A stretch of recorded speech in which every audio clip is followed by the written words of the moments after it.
Hello, everyone. Welcome to the Richest Men in Town podcast. I'm Mike Freeman, and along with my good friend and co-host Tyler Gould, we're excited to welcome you to our little podcast project. Tyler and I are just a couple of middle-aged husbands and dads driven to live our best lives. We want to be better every day, so here we'll be sitting down with great people. Not famous people, but great people that we admire, to learn their secret to living the rich life. Probably not the rich life you're thinking of. Our guests come in humbled and surprised at the invitation and hopefully leave feeling proud and grateful, realizing just how good they really have it. So pull up a chair, stay a while, and raise a glass with us as we toast our guests to the richest men in town. All right, Tyler Gould.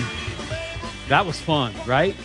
That was a ride, man. Fun. It was emotional. It was, I laughed, I cried. I mean, come on. So powerful. Yeah, so powerful. It's great. So we got Jon Gossett from Life's Worth Living Foundation. We get the whole story. We get the genesis of all of the work that he's doing and actually the moments that led up to this calling, right? That he's dedicated some serious energy, commitment, life to a cause that comes up from time to time in the richest men in town. What are your thoughts as you're sitting here after our time with Jon?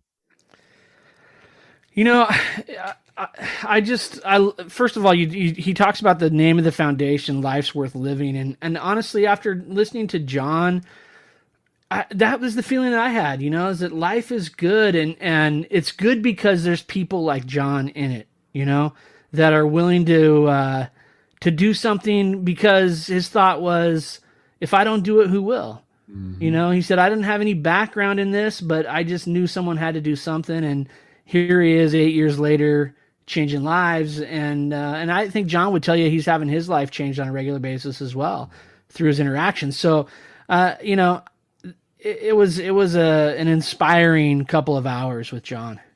Yeah, I think when I think of that inspiring influence, when I'm hanging out with Jon and I'm listening to his story, I believe him when he says we can get through anything.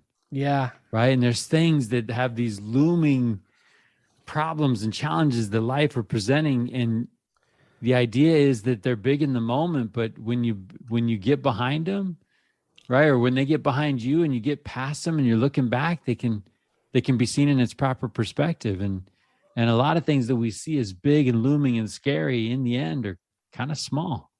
Yeah.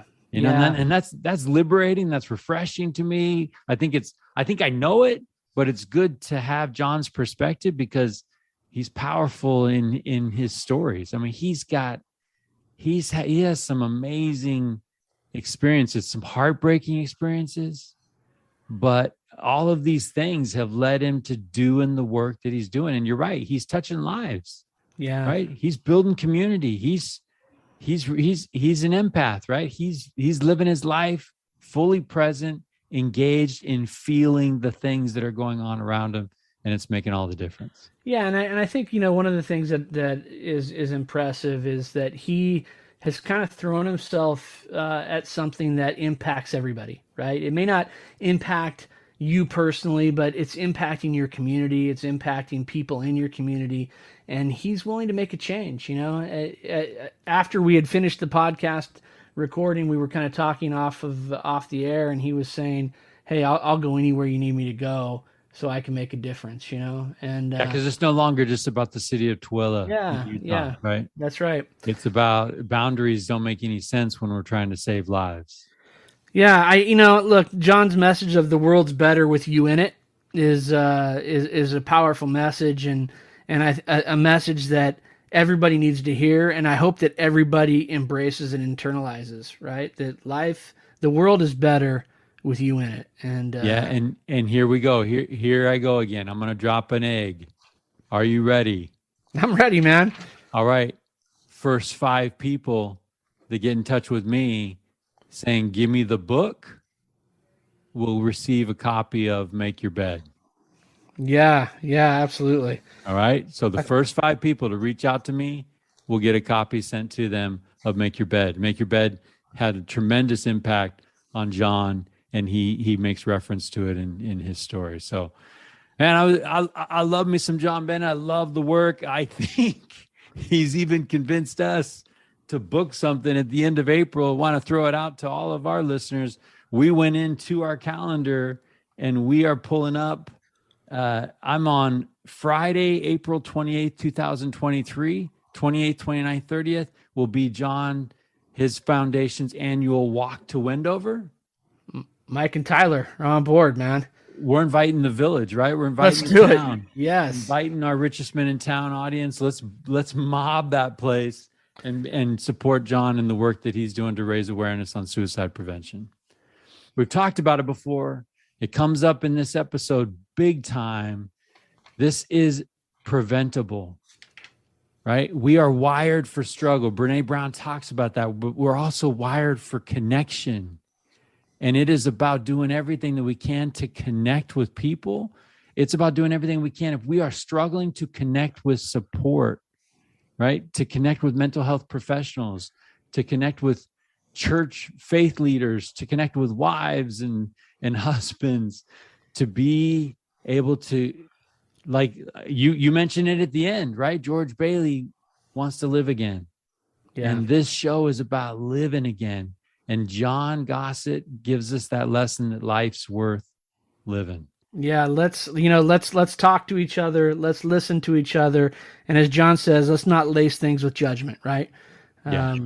It was good, a good lesson. I enjoyed it tonight, Mike, and I'm looking forward to our 100-mile walk to Wendover. Go. Man.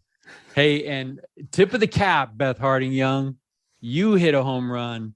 Referring Jon to us, to Jon, to the family, to Tracy, to the kids. Thank you for doing what you're doing out there in Tooele, Utah. And I know, like he says, there are things that we're all supposed to be doing with this life that we have. There are some things that we feel called to, that we feel prompted to. Jon's big on when you feel that thing, act on it, right? Do it.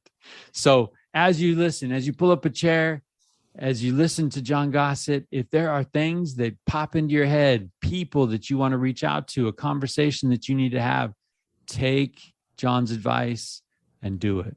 To our listeners, thank you for your support of the Richest Men in Town podcast. Tyler Gould, love you, brother. Thoroughly loved our time together. To everybody, we hope that you love the work that we did with Jon Gossett, and please enjoy this episode of the Richest Men in Town. I'm anti-mango. No opposition to any mango farmers out there. I'm not even sure where they grow the things, but you can keep them as far as I'm concerned. Yeah. Now, usually if there's like fresh mangoes happening, it means I'm somewhere exotic, right? And I might be down because I'm on vacation, you know? Yeah. But yeah, interesting. And mango tastes like armpit, and I won't even tell you what papaya tastes like. But just keep going south. Well, I think we need to shift this conversation, but I do like the Kern's papaya nectar, by the way. But let's just keep going. Hey, let me give you an update on my 100-day challenge. Okay, please do. We are 10 days into this bad boy. Okay. My 100-day challenge is that I am going to be reading the Book of Mormon in 100 days. I think we've talked about this. Mm-hmm. Joseph Smith translated it in 85. The least I could do is read it in 100. Sister Freeman in Philadelphia, Pennsylvania Mission is joining the family in this reading, and we are currently on pace. Nice. So that puts us at 1 Nephi 20 is where we're at right now. Loving every minute of it. I love it, man. It's kind of cool because it makes the scriptures kind of call your name, you know? Hey, you gonna read me? Hey, I'm here, you know? Yeah, I love it, man. That's exciting. I'm glad that you guys are doing that. As a family, I think that there's obviously some great things that are going to come of that. So, just want to go on record, right? That drawing near to God, daily scripture study, big part of that drawing near to God process. That is an important part of the equation. You throw some prayer in there. You talk to God through prayer. He talks to you through scripture study, and good things happen. There are good things happening for sure in those two things. Yeah. How are the Goulds, man? How are the Goulds? How we doing? We are great, man. Life is good. Kids are good.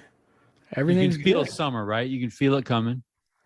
It's beautiful down here. I love, it's getting to that spot where you want to be spending more and more time at the beach. You know what I mean? So, but have you dusted off the surfboard and gotten out there? I actually did dust it off. I took all the wax off. I re-waxed it. I fixed up some dings, and it's ready. It's ready to go. But you can't quite get there, right? It's tough because the water's pretty cold, and I'm old, and I don't like that cold water anymore. So I was just talking to Quinn, Monday, and he's got his release date, and we were kind of talking about what that's going to look like, and he said he gets home probably November 2nd. He's released. He'll catch a flight November 1st, but he was saying, originally they told him he was going to come home in October, the beginning of October, and he's like, yeah, so I lost a month of surfing, but that's all right. I'm happy to be where he's at. So he's loving it, man. Things are good for him, and things are good for Sid up at school, and and then we're in the same boat as you. We've got one that's getting ready to leave, so we're sort of mixed feelings on that, but excited for. That's the thing. This weird thing about being a parent, right? Is that when your kids get to this point in life, it's kind of the point where, I've always loved my kids, but when they're this age, there's just so much you can connect on, and it's just the relationship's different. And for me, and it's probably different for everybody, right? But for me, it's better in some aspects.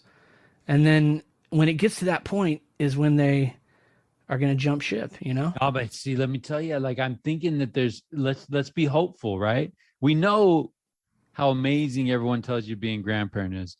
But I had a conversation with someone, and they were just talking about how cool it is to see your kid growing up. Your kid taking on these, we tell them these decisions matter, man. Once you hit this window, we joke about 17, but 17, 18, you're making decisions that are going to be setting some track, Yeah, for sure. You're putting down some track on that journey that you're on. And I think it's going to be kind of fun to see where those tracks lead. Oh, it's beyond fun, right? Like standing and watching them doing what they're doing. But at the same time, it's like, boy, having them leave your house is a little bit different, but it's all good, man. We're loving it. Abby's excited. She's heading off to school in a month, man. So things are crazy, Wouldn't have it any other way. It's good. It's good. Crazy. If you wrote the book, this is how you'd write it, right? Right. It's good. Crazy. And my boy Seal. I don't know him personally, but yeah, I do remember Seal. Yeah. Seal might be taking us back to a little bit of maybe 1992, right? I'm not sure when the song came out, but you're never going to survive unless you get a little crazy. I do remember Little Seal. Man, that's a good reference, man. That's a really good reference. Never going to survive unless you get a little crazy. I love it, man. So I'm excited, Mike, about our guest tonight. It's sort of like, we've kind of had this thing going where we've had we've had nothing but great guests, but we've had some really good introductions from some of our guests, right? And this particular guest tonight, Jon Gossett, right, comes to us via Beth Harding Young, which is kind of a cool thing. No, but you even check this out, right? So Beth Harding Young is episode 92, I think. Yeah. But Beth Harding Young came to us from Joe Elkins. That's right. That is episode right. 49. So we're starting to get into levels to the madness, right? Eventually we're going to have Kevin Bacon on, and it's just the full circle, dude. Oh man, Kevin Bacon. I would have some questions for Kevin Bacon. Anyway, yeah, right. 6 degrees. We're coming at you, Kevin Bacon. That's right. Eventually it's inevitable. Joe and Beth. So Beth Harding Young, you remember, what an amazing woman she is, right? Dedicated to helping other people, elevating their view and trying to do this healthy living, right? Yeah. And Mike Freeman had a lot of notes to take listening to Beth trying to live that healthy life. Well, she, in our conversation, brings up this guy, Jon Gossett, and Jon Gossett is running a foundation, right? Yeah. Life's Worth Living Foundation, getting into suicide prevention and all of the work that Beth has been working with Jon on. Beth shoots an email to Jon's like, hey, I got a couple of guys. They're a little zany, but you might appreciate hanging out with them. And boom, Jon takes the bait. Yeah, I mean, there's someone born every minute, right? That's willing to do that. So. But I mean, the timing is interesting because I don't know about you, but I've gotten some pretty tremendous feedback from last week's guest, right? Yeah. Justin Queen got real, got vulnerable, and let us in on what bottom maybe looks like, right? Yeah. And he's on his way up, right? He's on his way up. He's bounced back. He's got that comeback thing going. And I think that's becoming one of the overarching themes of our podcast. But I think it's interesting that we go from Justin Queen's story to boom, right? To Jon Gossett and the story that he's doing. And Jon's a podcaster. So podcaster to podcaster, it'll be kind of fun. He's got a Life's Worth Living podcast. And he's had some pretty tremendous guests, and who knows where we go from there, right? We might be poaching on some of his guests and continuing this 6 degrees of separation game we got going. Yeah, I'm excited to hear Jon's story and hear where this work comes from and where his passion comes from. So let's kick it open, man. Yeah, let's do this. And I'm just wondering, Tyler Gould, do you think Jon Gossett is pro mango? Yeah, 100%. You think he's pro mango? Yes. Okay. Well, he's coming to us. I think he's coming to us from Utah. Jon Gossett, welcome to the Richest Men in Town podcast, brother. How are you? Oh, not too bad. How are you doing? I'm doing wonderful. Good to meet you. This is my co-host Tyler Gould. We're excited to have you on. Cannot wait to spend a couple of hours jumping into your life. But first and foremost, I got to know: are you pro mango? Oh, mango. Explain. The fruit mango? Do you enjoy mango? Do you know what? Mango salsa. Yeah. I'm going to have to go with yeah. Mango salsa. I like that. I have a jar of that in my cupboard right now. Yeah. True story, Tyler Gould? Yeah. I like the mango salsa. I have a jar of mango salsa in my cupboard right now, as a matter of fact. And it's dying to have a fish taco. You know? Tell me. Hey, Jon, when you're down here in San Diego, I'll take you to a couple fish taco places. It'll blow your mind, man. Okay, done deal. All right. Are you pro papaya? That's a tougher one. Maybe papaya juice. Yeah, okay. I'm with you. No papaya salsa. Okay, This episode is brought to you by Kern's Nectar. That's it, papaya nectar, man. You can't go wrong. There you go. Well, hey, Jon, we're so glad you took us up on the offer to come on the podcast. We were just explaining to folks the connection, right? We get connected with an amazing woman, Beth Harding Young, who comes to us from a good friend of hers, Joe Elkins, and 3 steps later, we're having some opportunity to talk to you about the work that you're doing, and really, we want to get into the work, but we want to get into the man. Actually, even better, Tyler, we like digging into the boy who becomes the man who does the work that you're doing. So yeah. Well, I haven't yet become the man. I'm still the boy. Okay. Then we're all working there together. I like it. Yeah. Well, we were talking before you got on, Jon. We believe life might be, we're commanded to be like children, right? And we were thinking maybe instead of being like primary age children, maybe the Savior meant that we should be like our 17-year-old self and just be fearless and not reckless, but a little crazy. Yeah, I was gonna say. And the statute of limitations is up, so we're not going to necessarily divulge what we did when we were 17. But you have to admit, life was maybe a little more simple than it is now. Oh man! And when I compare the 17-year-old Jon to the kids that are 17 now, I think, man, I had it easy. Oh yeah, easy. Yeah. I look at these kids today and I'm going, what more can you throw at them to try to trip them up? Yeah, 100%. I know I was talking to my kids the other day, and they were kind of like, laughing a little bit at me because the lack of phone that I had when I was their age. And I was like, you'll never know the freedom of walking out that door and your parents have no idea where you are. You know what I mean? You'll never know that. Yeah.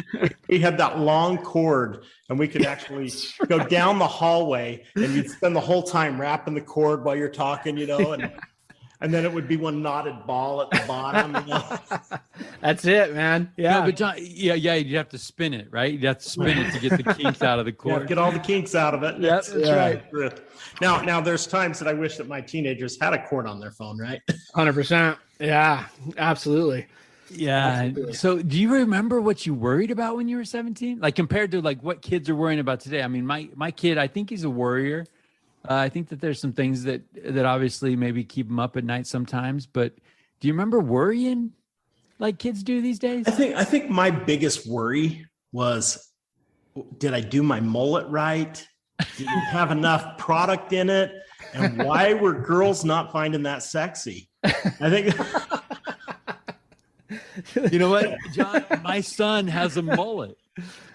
Dude, they're cool. He's got a mullet / mane.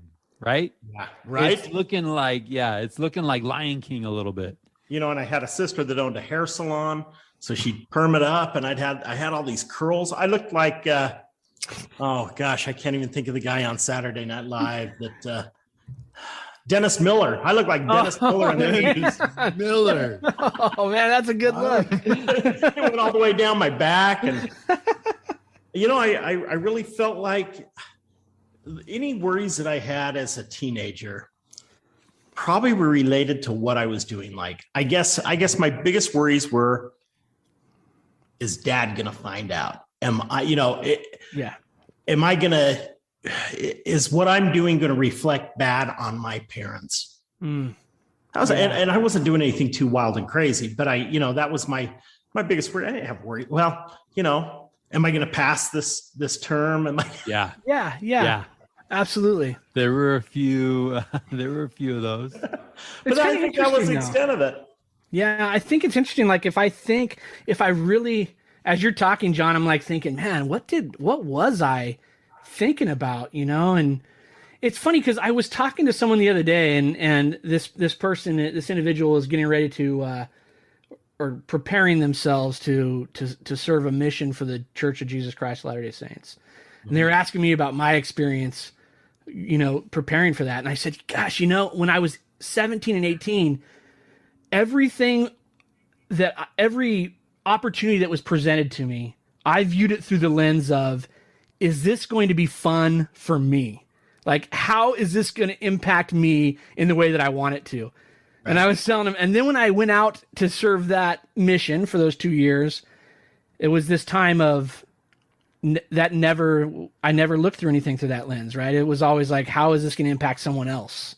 Yeah. And what a change, right? I mean, but as we were talking about this, I'm thinking, gosh, yeah, I think at 17, 18, I was pretty selfish. Everything was through that lens of, does a girl like me? Am I going to have fun? Are my friends going to be available? Those things. At 17 years old, people would ask me, are you going to go on a mission? I'm like, there's no way. Yeah. No way. Why would I take 2 years of my life? Right. You know what I mean? Yeah. It was very self-centered. And so then, you come home after you bang out 2 years and you're like, yeah, what an amazing time doing nothing for myself. Yeah. Yeah. And what a stark contrast, right? Because there's no like wading into that water. It's sort of like you're thrown in head first. Yeah, that's it. That's it. Yeah. It's very interesting. I think that's the idea. As you lose yourself, there's more of yourself to find, right? 100%. Absolutely. So it seems weird, like, go serve other people and get lost in that. And you're going to come back and you're going to, because the natural man is like, I'm going to be 2 years behind in school. I'm going to be 2 years, it's like, no, it actually doesn't work out that way.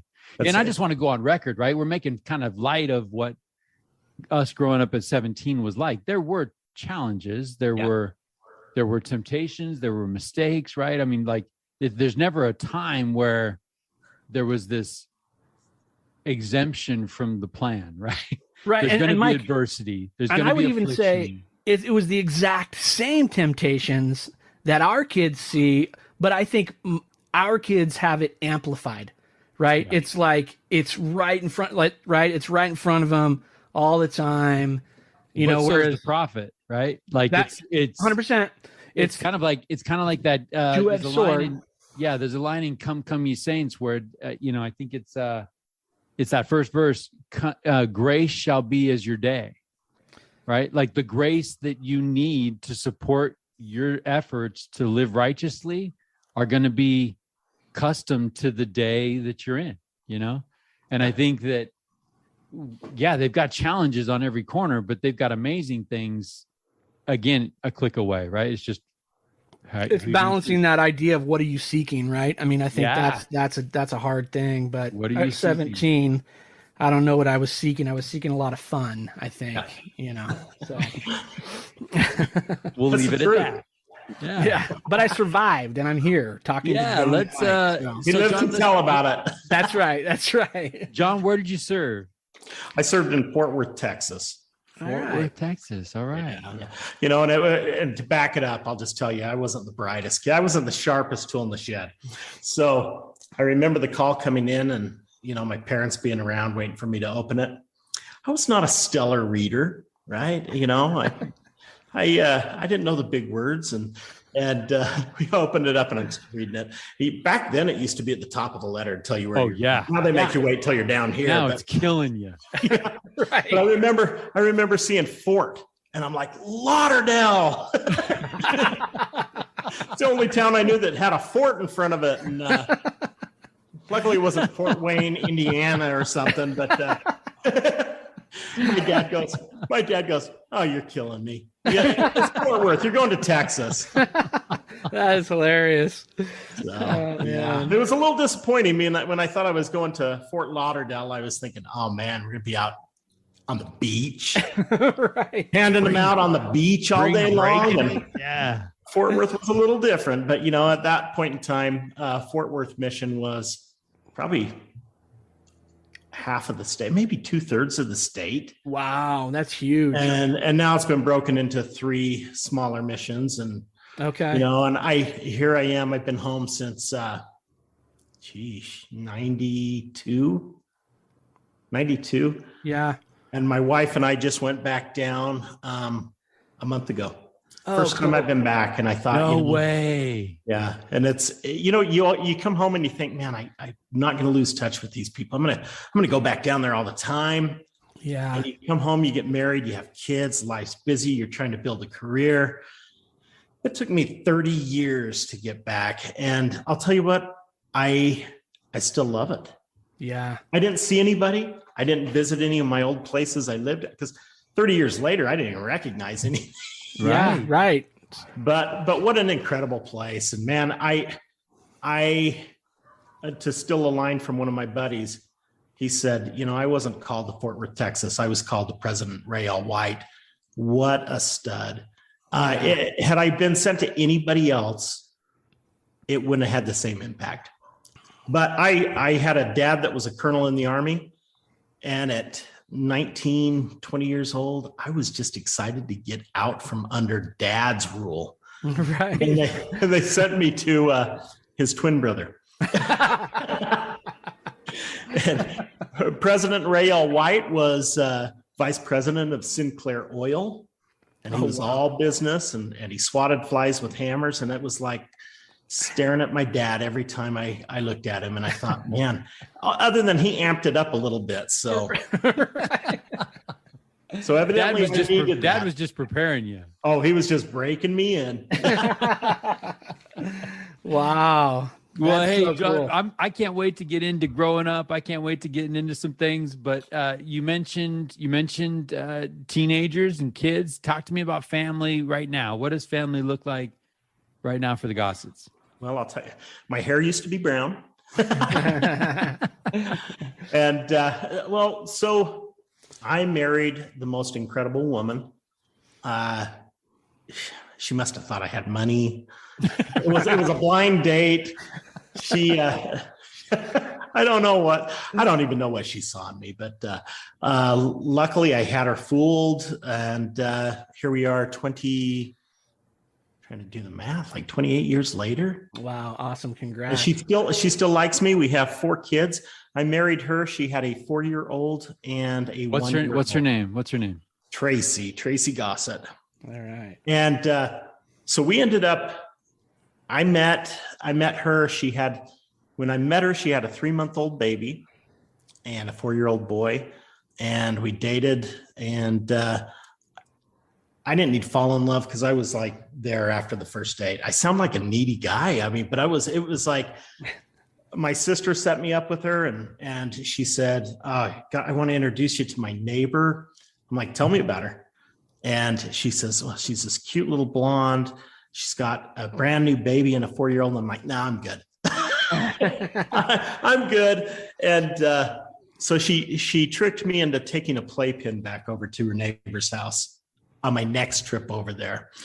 And sure enough, this beautiful blonde answers the door, and I took her out that night. And I'd like to say she just couldn't get enough of this, but I think it was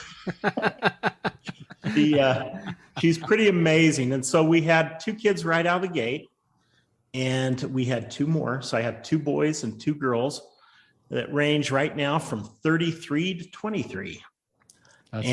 That's fun. All 3 of them are out of the house. 3 of the 4. My 23-year-old's still at home. I don't think he'll be home for much longer. So we're enjoying it while he is. And my oldest boy lives around the corner from me. Oh, wow. And he's got 2 kids. My daughter lives in Grantsville, 15 minutes away from me, and she's got 3 kids. So I have 5 grandkids and 1 on the way. And then my youngest daughter just got married and moved to Stansbury Park. So she's 15 minutes away. Wow. So I'm a lifer. I'm not leaving because I think they're pretty awesome. Yeah. That sounds like a good life right there with everybody. Sounds right like life's worth living. Man. Yeah. Right. Yeah. That's the truth. Well, hey, so let me ask you this. So Tyler and I, we have our own experiences finding that person we want to hitch our wagon to and get married. But my wife hit me the other day. We're on a road trip and hanging out. And, I've got a daughter getting ready to come home from a mission. And, when they come home from a mission, who knows, timing, timeline, stuff's coming at them, choices and things. And my wife said, do you have your get ready for marriage speech ready for your daughter? And I was like, slow your roll, Sister Freeman, right? Like, we're not there. But she's like, no. I mean, do you have that? Do you have those pointers, those principles, those ideas? And I'm like, well, I know what love, I know this game, right? I know how it worked for me. But when you have this opportunity to meet Tracy, looking back, do you know what it was that did it? Do you know what it was when you're looking at something like an eternal marriage and Tracy is presented, what makes you pull the trigger there? Well, I'll tell you what, I have never met a more real person. She's like, I want to refer to her as like Mother Teresa. She's like, it doesn't matter where we're at. She cares about everyone. She is just, and it's not fake. She's almost got me beat up a couple of times just because, we're at Walmart and somebody's beating their kid and she's just like radar, she heads right to it. I mean, she is there for the underdog. She loves everyone. She doesn't really have anything negative to say about anybody. And man, I'd never met anybody that was that real. Mm-hmm. There was I was trying to be on my best behavior, right? Because I wanted to impress her. She didn't have to be because her regular behavior is her best behavior. Does that make sense? Yeah. I mean, she just the real deal. And I feel guilty that, there's just not many of her out there. And I'll tell you, one of the biggest compliments I think she's ever had is all the neighbor kids lived at my house. I mean, I should have been getting child support from a lot of families, but they lived at my house and they would all say, as they started to date, they would say, there's not a lot of Tracy's left out. There's no Tracy's left out there. And I thought, every one of these boys recognizes, man, she is special. And that's awesome. Man, she deserves a lot better than me. So I just try to bribe her every day for one more day. For one more day. Jon, what advice, when your kids are at that point in their lives and they're looking at finding their companion, what advice did you have for them, looking back on your experience? Okay, so if I'm being 100% honest, I remember saying to my girls, I blame Disney. I mean, Walt Disney's a stuff, but I'm going to blame him for a minute because I don't know what I'm doing tomorrow, right? I'm a guy. I take it a day at a time. I rock out whatever I have to. But girls, because of Walt Disney, got it in their heads that there is a Prince Charming around every corner. And I think at age 12 or thereabouts, a girl has figured out what her wedding dress looks like, what flowers she's going to have at her wedding, what her Prince Charming is, all the whatever leads up to that Prince Charming. And I think that's a tough one because let me tell you, we all have flaws. We all have shortcomings. We're all screwed up in some sort of way, right? Yeah. And so I think it's really difficult if you go into life with a mindset like, I'm going to get married and I'm going to do everything that I'm supposed to do and life's going to be perfect, because it's not. And, I make jokes to my daughters all the time and say, well, I am really sorry because you guys have really watched a perfect husband and a perfect father. And that's really, it had to have been hard on you to, now all your expectations are up here. Right. The bar is so high. So, every once in a while, I think it's good to realize that, we're going to spend a lifetime making mistakes. We're going to spend a lifetime. Nobody, not one person that I've ever met on their deathbed said, man, that was exactly what I thought it was going to be like. Do you know what I mean? I love that thought. Yeah. Nobody said, I did everything that I thought I was going to do. Life is messy and life is hard. And unfortunately, because of those things, if we have our expectations set that it's going to be Prince Charming, it's going to be a lot of letdowns. And so I think the best thing that we can do is find the person that we think we're compatible with and that we could love forever, and spend every day realizing that you did better than you deserve. And in turn, hope that your spouse is saying that exact same thing. Like, the last thing you want to do is think that you love somebody more than they love you. But man, if you both think that you have exceeded what you deserve, that's perfect, right? And you build each other up and you make each other the best that you can be. And that's what it's about. I love that conversation, Jon, because I think that idea of having that conversation about life being messy and life being tough. We talk about some of the things that our kids are exposed to. I think there's this idea of instant gratification nowadays, right? Where you're looking on social media, everything's polished and looks great. But I think, if we can have that honest conversation that, hey, life is tough, but we can make it great, right? I think I love that idea. I love that. I love this thought too of like looking back on this deathbed, right? This deathbed perspective, like, wow, that turned out exactly how I wanted it to turn out. No, I agree. That is just not realistic. But I do think there's an opportunity, and I'm curious, Jon and Tyler both, to get your thoughts. How can we be in that spot at the end, almost Covey, right? Begin with the end in mind, to say, it wasn't what I was expected, but man, I wouldn't do it any other way. Well, and I think that's what you get when you get to the end and you realize, I didn't think I was going to marry somebody that already had kids. I didn't think that my spouse would be divorced or that I would be divorced. I didn't think that life was going to hand me that. But you know what? I sit back and I go, not that I'm lazy, but I mean, half my work was done. Right. I just go. But it gets into that, Tyler gets into that script of how the script that we've got running between our ears, right? Like when you heard she had 2 kids and it was like, your immediate reaction was like, nah, I'm good. Right. Can you imagine if that Jon would have won? Yeah. If I'd missed that, wow. I'd probably be on marriage 17 right now. Because of some preconceived notion, right? Some preconceived arbitrary thing that you had in your mind of like what life was supposed to look like. Exactly. And so, you know what? I think at some point in time, you have to just you got to let go and you got to let life take you where you're meant to be. And I really believe that there's something that each of us is supposed to do. And there's lives that we're supposed to touch. I don't know what they are.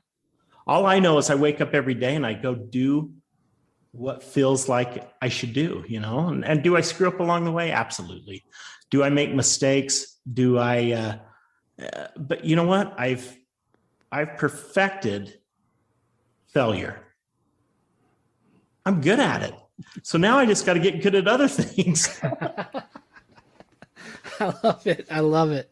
Well, let me just tell you, Beth loves you. And I know I was supposed to meet Tyler Gould way down the road. We're supposed to put together a podcast, and this podcast is putting amazing people in my path. Beth Harding Young is one of those people, right? And Jon, it's a weird thing because Tyler and I have never met this woman in person.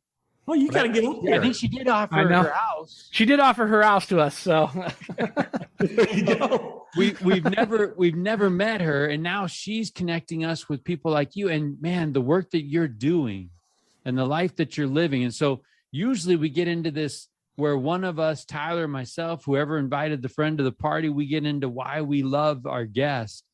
I can tell you we love our guest because Beth Harding Young loves you and the work that you're doing. And so I want to get into that. But when the invitation comes to you to be on a show called Richest Men in Town, what runs through your mind? You obviously haven't seen my bank account. Yeah, not that rich. I think all of us are rich. I think all of us are rich in just recognizing the things that have happened that were supposed to happen, the turns that we made, that when we made the right fork in the road. I mean, I think we're all rich in the fact that we're here.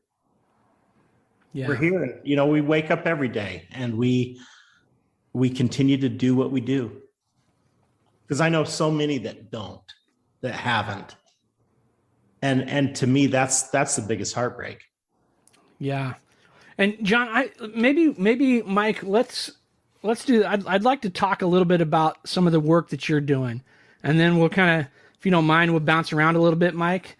Kind of go off the script a little bit here, but Well, and I think it lines up. It lines up because Jon kind of threw us a softball, right? When you said that we're all supposed to be doing. There's something we're supposed to do. Yeah. Right, and we connect with that. And a second that you said that, it was immediately right. Like Tyler, like let's get into what is this thing that Jon's supposed to do? Yeah, tell us a little about what you're working on and what you're involved with. All right. Well, in 2014, I guess that's what you're kind of headed for. Yeah. What I'm involved in right now, I would have never thought I'd be involved in. I'll preface it that way. In 2014, my son was a wrestler at Tooele High School. He had wrestled 3 years, gone to state 3 years in a row. And it was around President's Day weekend was the state wrestling tournament. The very next week, I'm a contractor by trade. And so we had headed down to St. George, which is outside Las Vegas in southern Utah. And we went down for a parade of homes where we could kind of go and get some ideas of what, new trends were out there. And we got down there, and my son normally loved to go because it's palm trees and red rock and totally different than living up here in the mountains of northern. And Nielsen's frozen custard. Oh, right. It's true. It's true. Let's go. It's kind of like a world away, but it's 3.5 hours away is all. So my kids love to go down to the Parade of Homes. They love to see these multi-million-dollar homes that, their dad could never afford.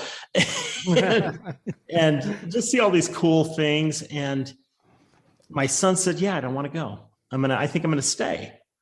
So in my head, I'm going, okay, I don't know how old he was at the time. He was a junior. And I'm going, okay, what's he thinking? There's going to be a party at my house while I'm out of town. And I lived 2 doors away from my parents. My oldest son was married and lived around the corner. And I said, okay, you can stay, but you better answer the cell phone when I call because I'm paying for it. You don't miss my call. I don't care if you're in the bathroom. You take my call. Secondly, I'm going to have grandma and grandpa check on you. I'm going to have your brother check on you. And everybody better know where you're at. And you have to go to school. He goes, yeah, Dad, I'm not going to slough school. I'm going to school. And he never really had. So anyhow, we got down there on a Thursday. Friday morning, we received the news that one of his teammates had taken his life. And I called my son and he was crying and he said, Dad, I'm in the lunchroom. Coach Kaufman got us all out of class and he's talking to us in the lunchroom. And I said, dude, I'm on my way. We're going to get in the car and we're going to head home. And he's like, Dad, stay. It's not going to change anything. Just stay. He goes, we're going to hang out as a team today. Tonight, we're all going to Coach Kaufman's house. And so I'm going to be with my team anyway. It won't do you any good to come home. And I thought, all right, well, just know 3.5 hours I can be there. I'll leave whenever you need me to. So we stayed. And I remember thinking this young man's parents had traveled to all these tournaments with us for 3 years. Incredible people, some of the sweetest people I've ever met. And I kept thinking, I wonder what they're going through right now. I just stopped me in my tracks, if that's probably the best way I could say it. And then that night, it's still on my mind. Saturday morning, we get up and we go to look at houses again. And it's just kind of overshadowing the whole trip because I'm just like, oh my gosh, I cannot believe that this happened. And we're talking about things that we remembered, from the different wrestling tournaments. And that night, I got a phone call from my best friend, and we had just got to Anasazi Steakhouse. It was really loud. I'm kind of hard of hearing when there's background noise. And so I declined the call, put it back in my pocket. And my wife goes, wow, that was rude. You didn't take his call. And I said, it's so loud in here. We're ready to be seated. So as soon as we're done, I'll call him back. And he was a night owl, so I knew I could call him. And, I left the restaurant and I tried to call him back and he didn't answer. And it was late, but I knew he was awake. And I shot him a text and I just said, hey, what's up, big guy? And he immediately responded to the text and had let me know that his son had taken his life. And so here we find out about the one on Friday. It was a 17-year-old young man. The next day, my best friend's son, who was a good friend of mine. I mean, we were like family. Our family and his family are like family. And my buddy was the bishop of his ward. His son lived in his ward, so he was his bishop as well. And the son had taken his life. And I was just devastated in the fact I'm going, what is going on? And all of a sudden that made me remember that, maybe a month or so before that, there was a young girl at the junior high school that had taken her life. And I'm going, we are losing all these kids and there's no need for that. There's no need to lose all these kids. So in my mind, I'm getting irritated and I'm upset thinking, gosh, nobody is doing anything. Why is nobody doing anything about this? And I came home and it weighed heavy on me for a week or so. We had a funeral back to back, one at the Catholic church, one at the LDS church, day apart. And I just couldn't get it off my mind. And growing up, I never knew anybody that had taken their life. Not in school. not all the way through school. I didn't know anybody. And it just seemed like it was happening so frequently. And it really was in my town, right? It was happening frequently. And one night my wife woke up in the middle of the night and she says, "Why are you awake?" And I said, you're gonna be mad at me, but I said, I'm gonna take some of our money and I'm gonna start a 501c3 nonprofit and start a suicide prevention nonprofit. And she goes, "You don't know anything about suicide." And I knew nothing about it, but I knew if I didn't do it, who would?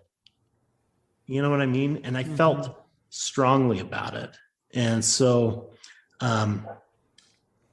my friend's daughter had said to me, she was so devastated at the loss of her brother. She's like, "How can anything good ever come from this?" And I said, "Well, let's do something good with it. Let's start a foundation. Let's make sure that nobody else goes through the heartbreak. Let's make sure that nobody else has to deal with what's been handed to your family." And so we took the money, we started the foundation. That was February of 2014. And 8 years later, I am still the president of the foundation. This weekend, we just finished our 7th 100-mile, it's the longest suicide prevention walk in the nation. We walked from Tooele City Hall to Wendover, Nevada. Wow. And I was sitting there thinking as we walked it, man, I've gotten old over the last 7 years. I was really kind of sore when we got back on Sunday. But since February of 2014, Tooele County, Utah has 29 counties. At the time of those two young men's deaths, Tooele County was 4th in the state for suicide. So number four of 29. Today, we are 21st of 29.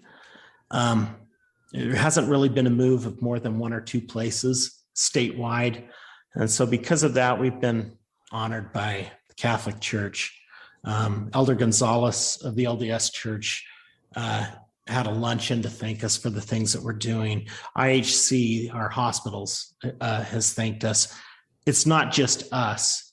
It's the fact that really since 2014, we've come together as partners in our community to just make sure that we're all doing what we do best and making sure that this hasn't stopped suicide. In fact, as we walked along I-80, we came to exit 62 on Saturday and stopped. And we had a moment of silence for a military veteran and a 20-year veteran of the Utah Highway Patrol that took his life last week at exit 62 on I-80. And, they still happen. And every one of them suck. It's terrible. And it's devastating because it leaves 100 people in its wake, right? People that are directly affected by the loss of that one person. And so what we're doing may never stop all of them. But if we can affect those that we can, and I really believe that people are put in your path. Yeah. I really believe that. I said that a week ago on my podcast. I had said, gosh, every year that we do this walk to Wendover, there is somebody that is put in my path that needs to be there. And it's without fail. And it is so in my face that this person was handed to me. You know what I mean? I don't even know how to describe it. There are people that I would have had no connection with without them being in the way, right there for me. And so I'm hoping that what we're doing is making a difference. And I hope we'll continue to do those things. So Life's Worth Living Foundation has a 3-fold mission. And that mission is to raise awareness. You do that through stupid things like walking 100 miles through the desert, to draw attention. And that's one of the things that I really struggled with 8 years ago, was every time they'd want to write an article or put something in the paper, I was embarrassed. Like, this isn't about me. I'm an idiot. I'm just, along for the ride, but it's not about me. But then a friend of mine said, you know what? Every time your face is in the paper, every time what we do is in the paper, it brings awareness. And quite honestly, it gives faith to our community that something is happening, something is being done. Yeah, that's a big deal. And so the raising awareness is huge. Then we educate, and we're trainers in Talk Saves Lives, in QPR, in Safe Talk. We are soon to be trainers in a program for the workplace called Working Minds, which is all suicide prevention training. Because as we train people, the more people that get trained, it's kind of like CPR. You hope if you ever have a heart attack in public that, somebody's been trained in CPR, knows what to do. And you're hoping it's somebody that you want to give mouth to mouth, somebody that you're going to wish would give mouth to mouth to you, not Hilda, the hairy lady. But okay, you might have to edit that out. Sorry. But you know what I mean? So the more people we have trained in suicide prevention, the more likely we are to notice when somebody's going through their trials and their crisis, so that we'll be able to pick up on it. We'll be able to be there for them. And then finally, our last one is to prevent suicides. And so by that, we'll do whatever it takes. And that's what we do.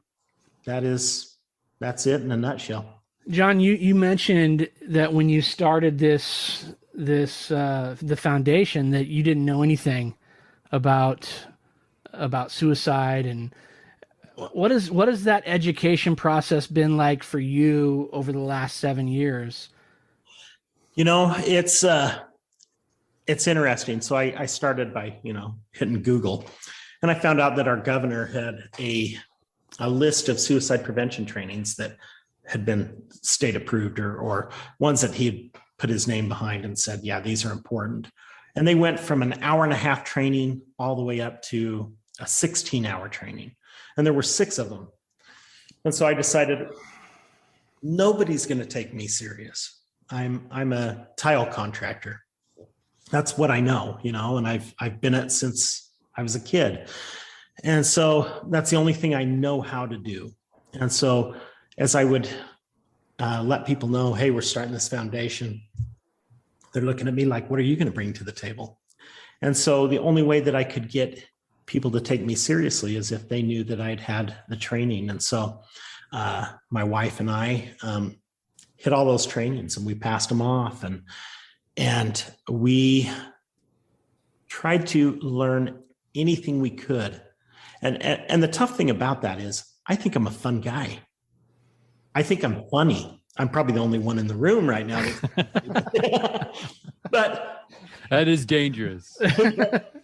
But suicide prevention is the exact opposite of what I think I am. And so that's kind of tough. But I just knew that it was important, and I felt called. I felt directed to do this. It's been hard. I make a lot less money now than I did 8 years ago, because people don't realize, hey, take a day off to do a walk to Wendover, and that's a day I don't get paid because I'm self-employed.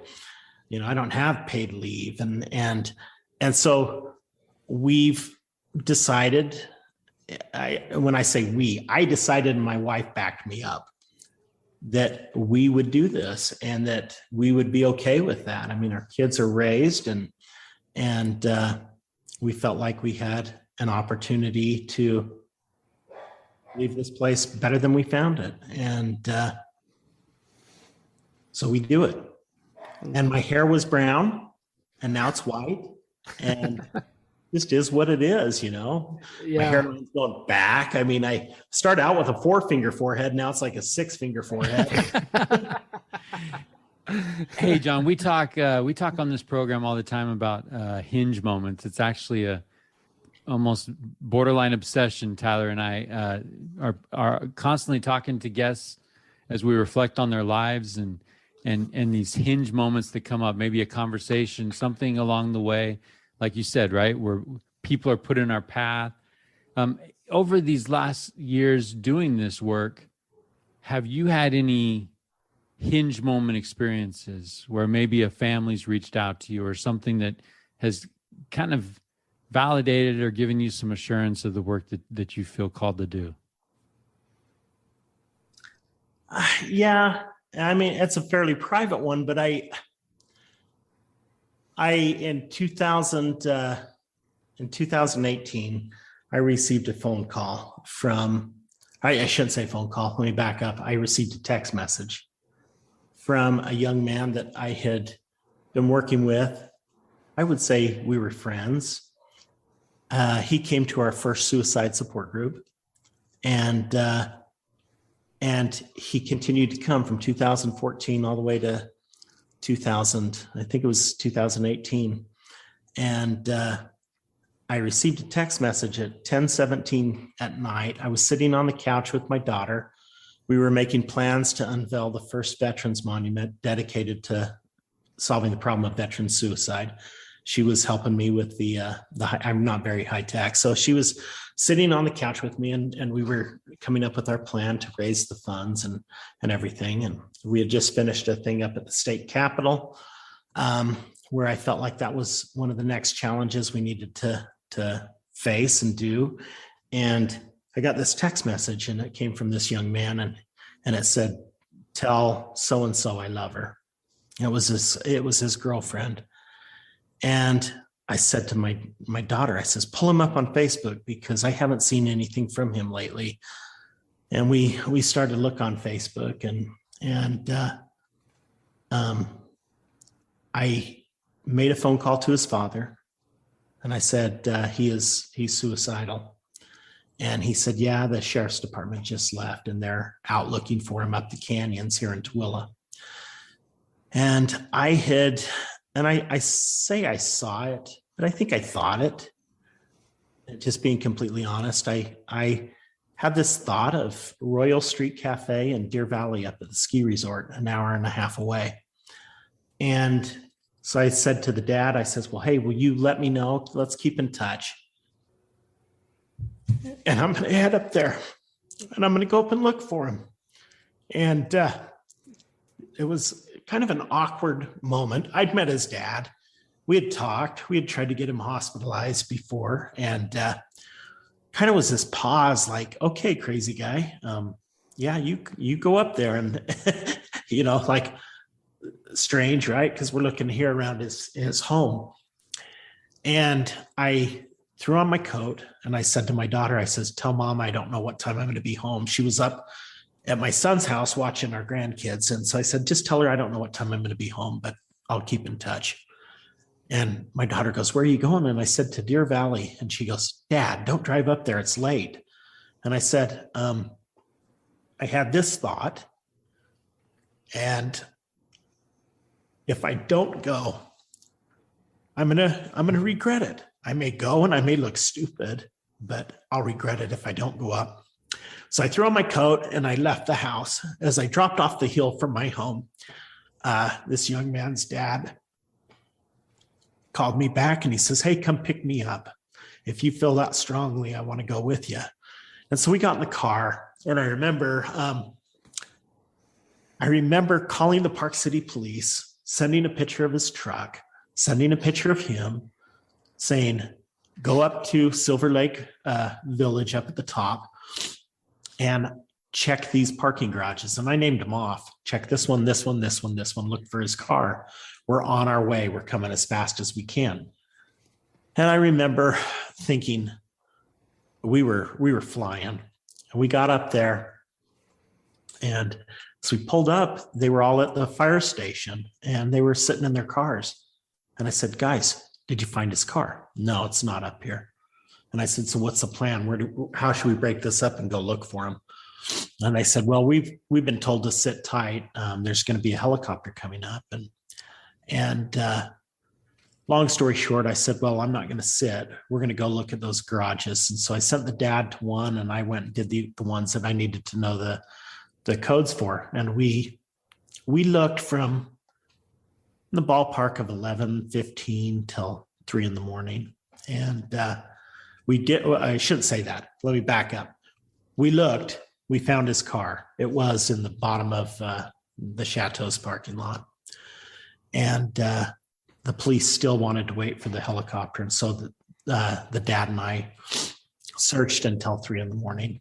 And helicopter came in. We were hoping they'd found him, that he was okay. And shortly after 3 o'clock, the dad and I found him.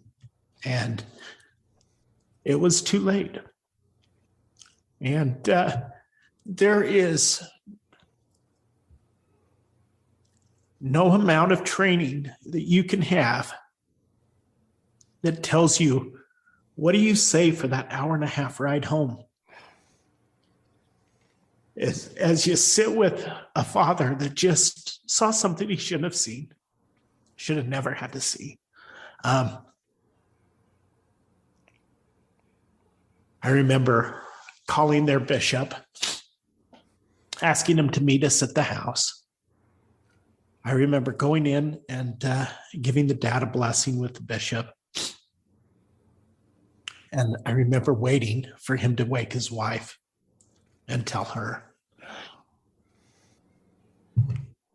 I'll never forget the sound of her cry. And knowing that we didn't get there in time. And it was a moment that I think I walked in the house at 5:30, 5:45 in the morning. I think the sun had started to come up, or it was real close. And I remember being in the fetal position and saying to my wife, I can't do it anymore. I'm done. And I remember her kind of let me stew in it for the moment. I remember her saying, it's okay. It's going to be all right.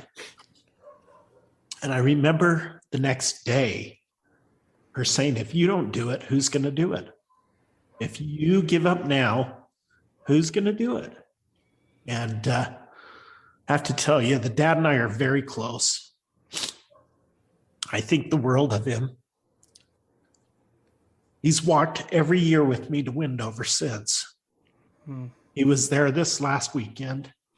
And what an incredible guy. What an incredible guy. And I wished that we could have got there, because we had always got there in time before. And I remember thinking to myself, gosh, why give me the idea of where to find him, but not the ability to get there in time? Because I left right when the text came through, within minutes, and he had been gone for a while, and we didn't make it. And I don't know that I'll ever get an answer to that, but I know it's what we're supposed to do. And I know that those things may happen. It may happen again. But again, I can't give up. So, John, I guess that would be my hinge moment. No, thank you for sharing that. Can I ask a question, Tyler? Yeah. Let me just see if I can compose myself and ask this question. How did that change you as a father? I'll tell you, it makes you look at things a little differently. Like I said, my kids are raised, but no matter what your kids put you through, and they might put you through some things that really seem big at the moment, and we all grow up at our own time, at our own pace, and you'll get through anything. There is nothing that your kids can do that you can't get past. I've had, I put my parents through those things, you know what I mean? And what seems so big at the moment, in the grand scheme of things, are small. You know, there is, I sit back and I look at my teenage self and I go, man, my dad probably wanted to, you know, throttle me a few times, but you know, as I sat there and I watched my 81-year-old father pass from this life, none of those things were going through his mind. You know what I mean? He knew that we were in the room. He knew that we loved him. And he saw a different version of me that I probably see myself. You know what I mean? He looks through those things kind of the same way that I think our Heavenly Father will look at us. You know, you're going to be getting up there and you're going to be going, gosh, I did this, and this. And he's not looking at those things as much as he's looking at right here. So I guess I just don't take life too seriously. My kids screw up and I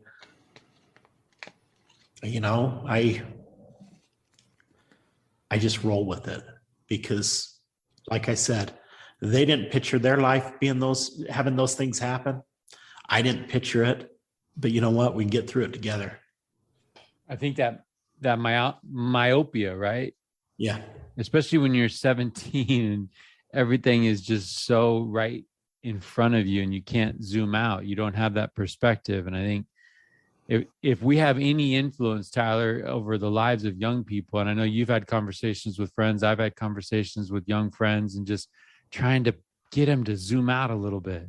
Yeah. Right. Trying to get them to gain some of that perspective. And man, like, this is a season. This season does not define you. This is a thing that you're going through that actually could add value to your experience, right? This adversity could be something that sharpens you, but we got to back up and we got to see it as Heavenly Father sees it. Well, you know, and the one thing that to relate this to suicide prevention, when you have a teenager and they're going through a suicide crisis, they're having those thoughts, they're having those ideas. What happens to them is, you know, it could be a girlfriend, right? We'll just use that as an example. Oh, I got girlfriend problems. She broke up with me. She was my forever, you know, and you're 15 and you're going, okay, I have no idea what you're, you know what, but that's the way they see it. We laugh, but that's absolutely how they see it. This is my whole world. That's it. And she doesn't want me. And so now all of a sudden it's like, you know, the racehorses have the blinders on. You lose all your peripheral vision and all you see is that problem. And that problem intensifies and magnifies until it's the only thing that you can think of or see. And we have to get those people in that moment to realize there's so much more going on.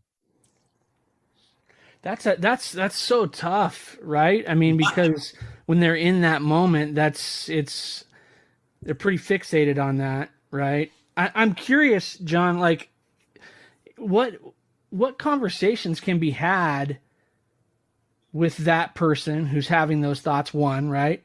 And two, I also am curious about those conversations for parents, you know, or family members, right? That maybe see something and want to say something, but don't know how to say something. Yeah.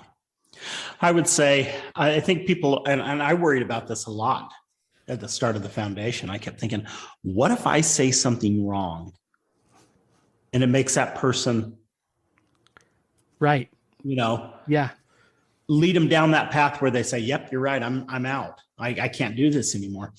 The one thing that I do know is, so we're three guys, right? We're fixers. right. Your wife comes to you and tells you a problem. What do you want to do? You want to solve the problem. You want her to stop talking about it. And let's move on to something else, right? Unless it's installing tile, then I'm going to call you. Yeah, that's right. That's right. But I mean, that's just kind of human nature. We're fixers. We're problem solvers. So we have to forget all of that, because when you're dealing with somebody that's in a suicidal crisis, They don't want you to solve their problems. Quite honestly, you can lay out the best plan for them to solve that problem, and it won't matter because they don't think that you understand what they're going through. And it's kind of like when we deal with veterans. Veterans don't want to hear me talk. I'm not a veteran. I grew up in a military household. My dad was a veteran. They don't want to hear it from me. They want to hear it from somebody that's been there, that's walked the walk.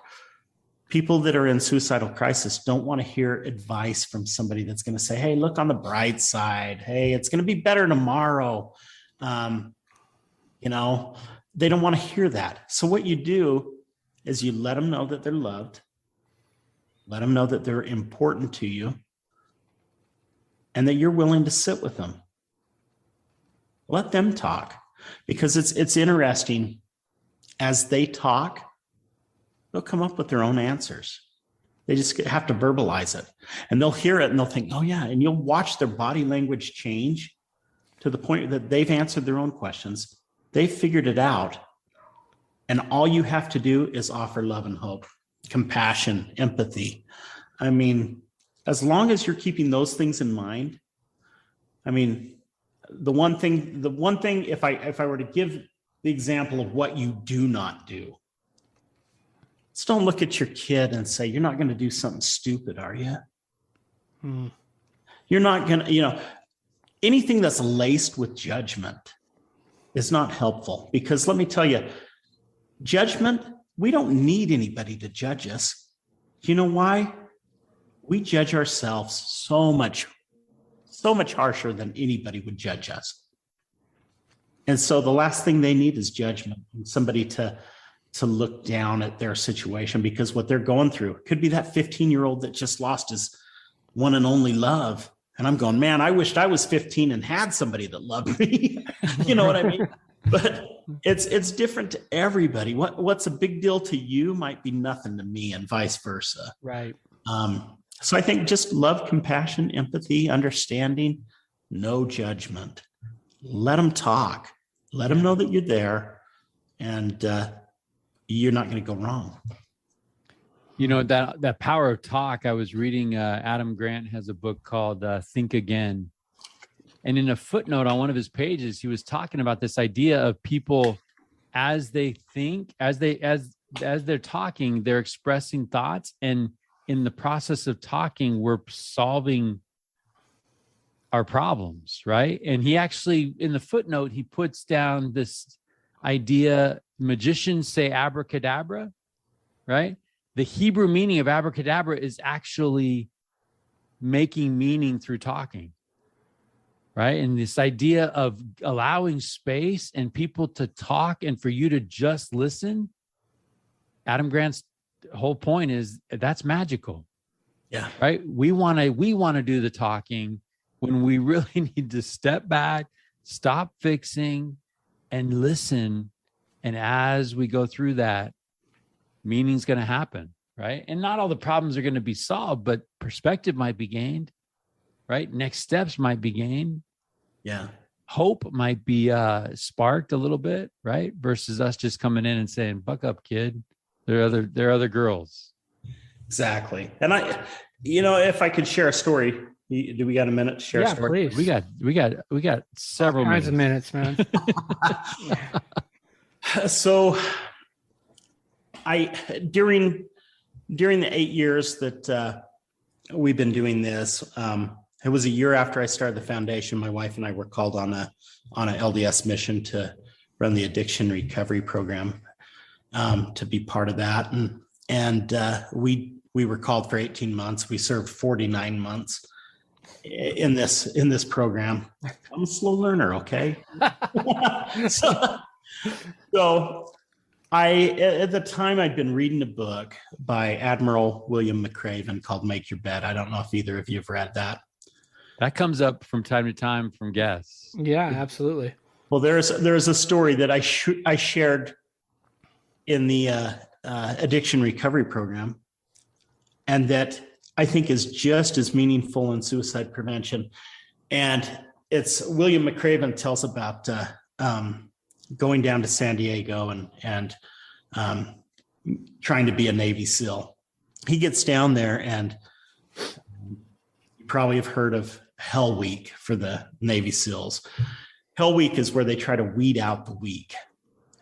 Quit wasting. So they'll quit wasting your time. You quit wasting their time, and let's get the guys that are actually going to make it. So during Hell Week, they try to weed these guys out and get people to quit the program so they can move ahead with the strongest and the ones that are really going to be successful.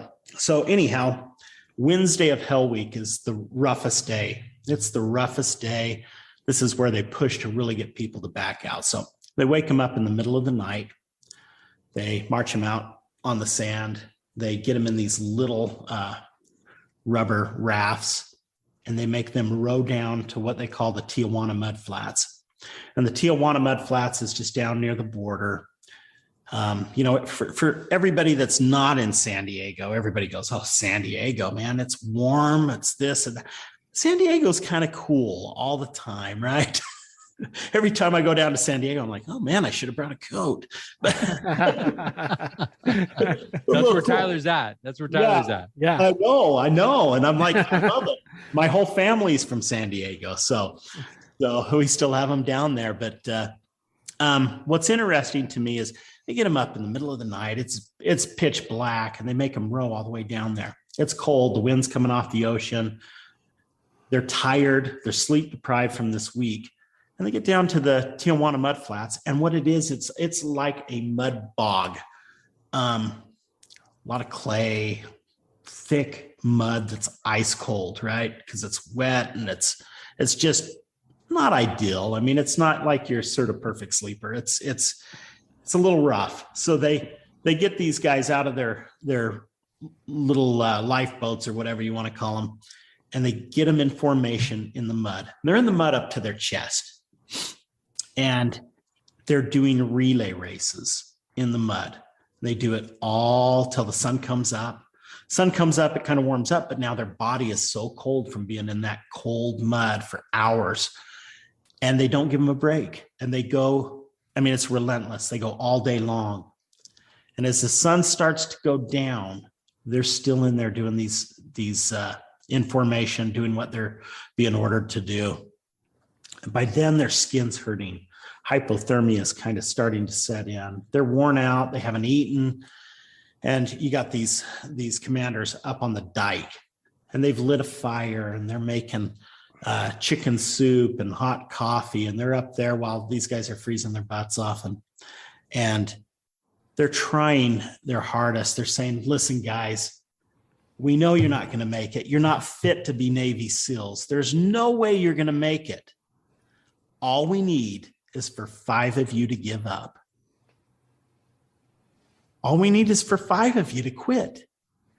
As soon as you quit, you can come up here on the dike. You can have warm hot coffee and warm chicken soup. And as soon as 5 quit, we'll head back up to the barracks. Call it a day. So at that point in time, everybody starts to lose their self-confidence, and they're wondering, am I the one that they're wanting to quit? It's me, right? I'm the one that can't make it. These guys are way stronger than me. They're going to do much better than me. I should just quit now and do everybody a favor. So, when you start having those thoughts that you're not enough, that's kind of where your head goes.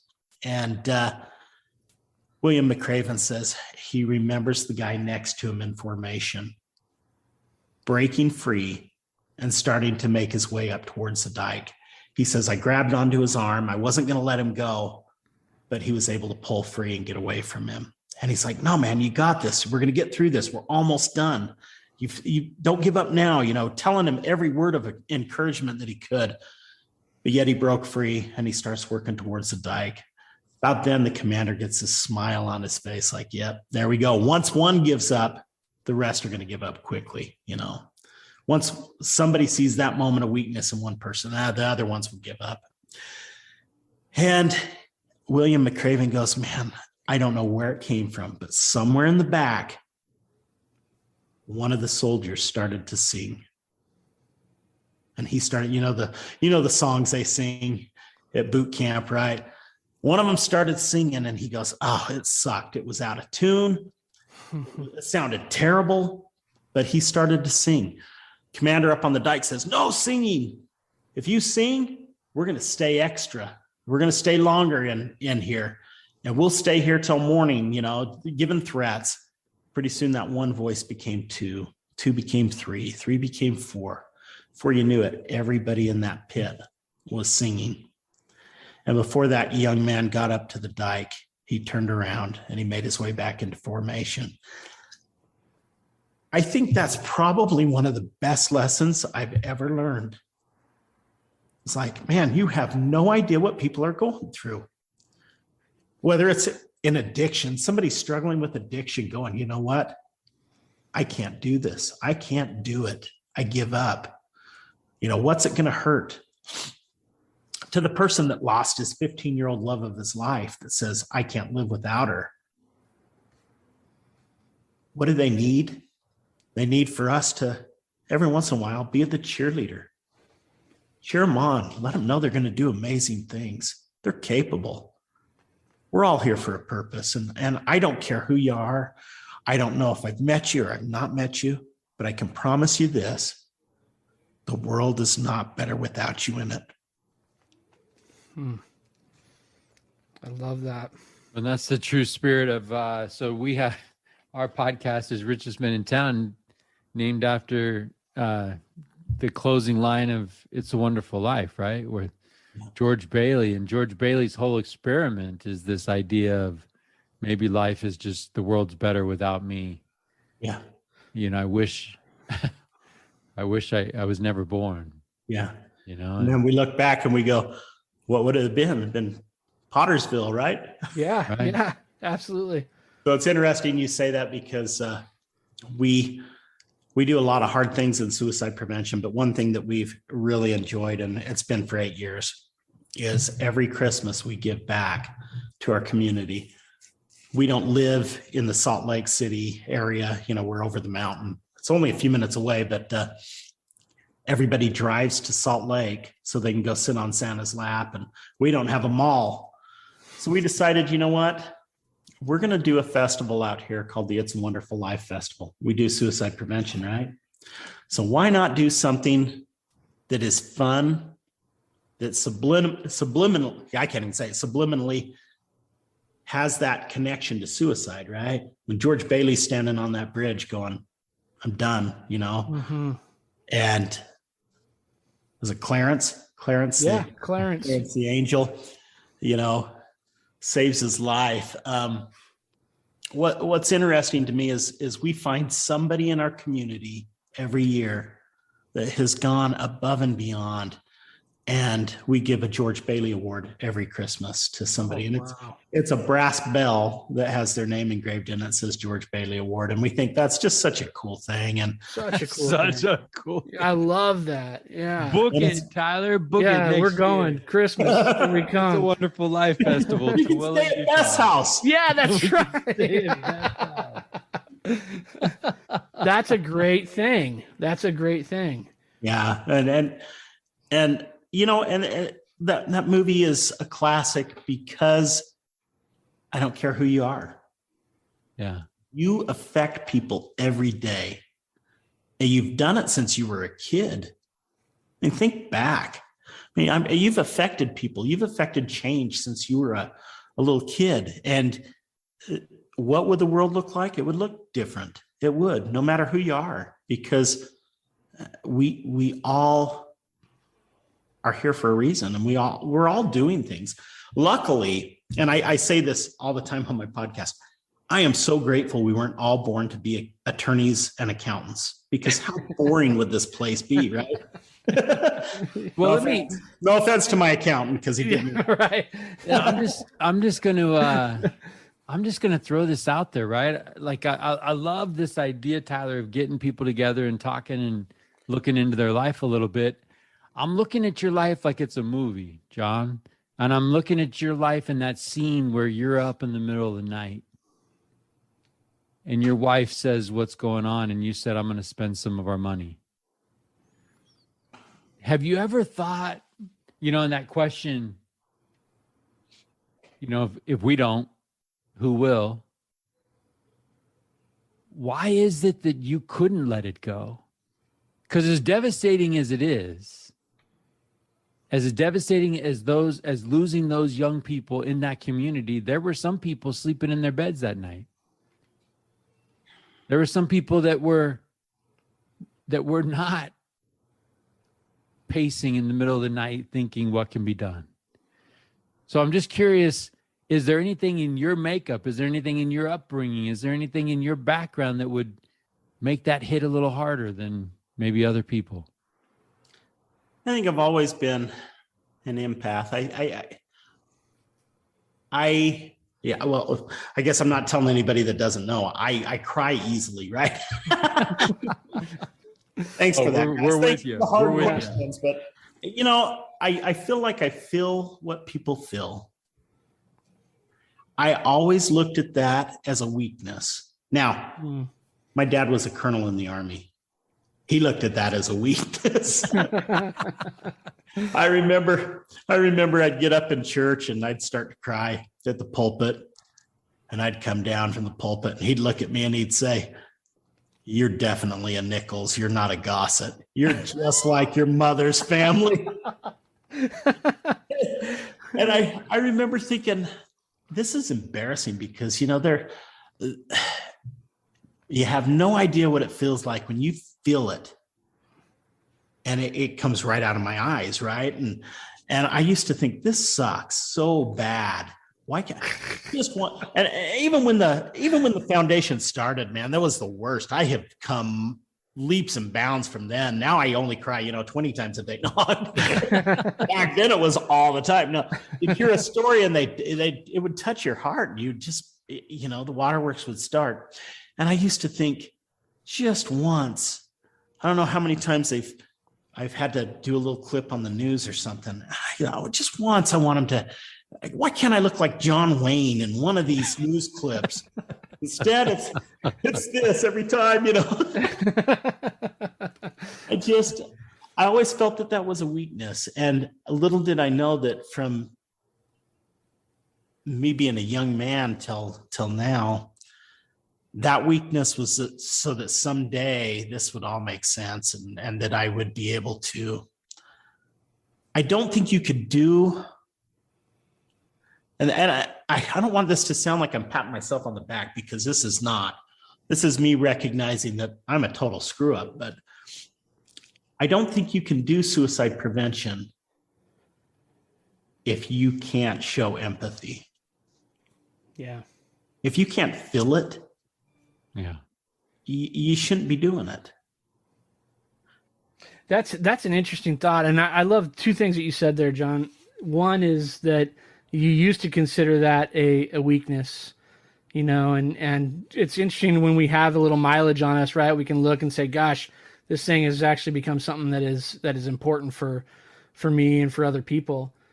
But I just, you said, if you can't feel it, I don't know that you could do suicide prevention.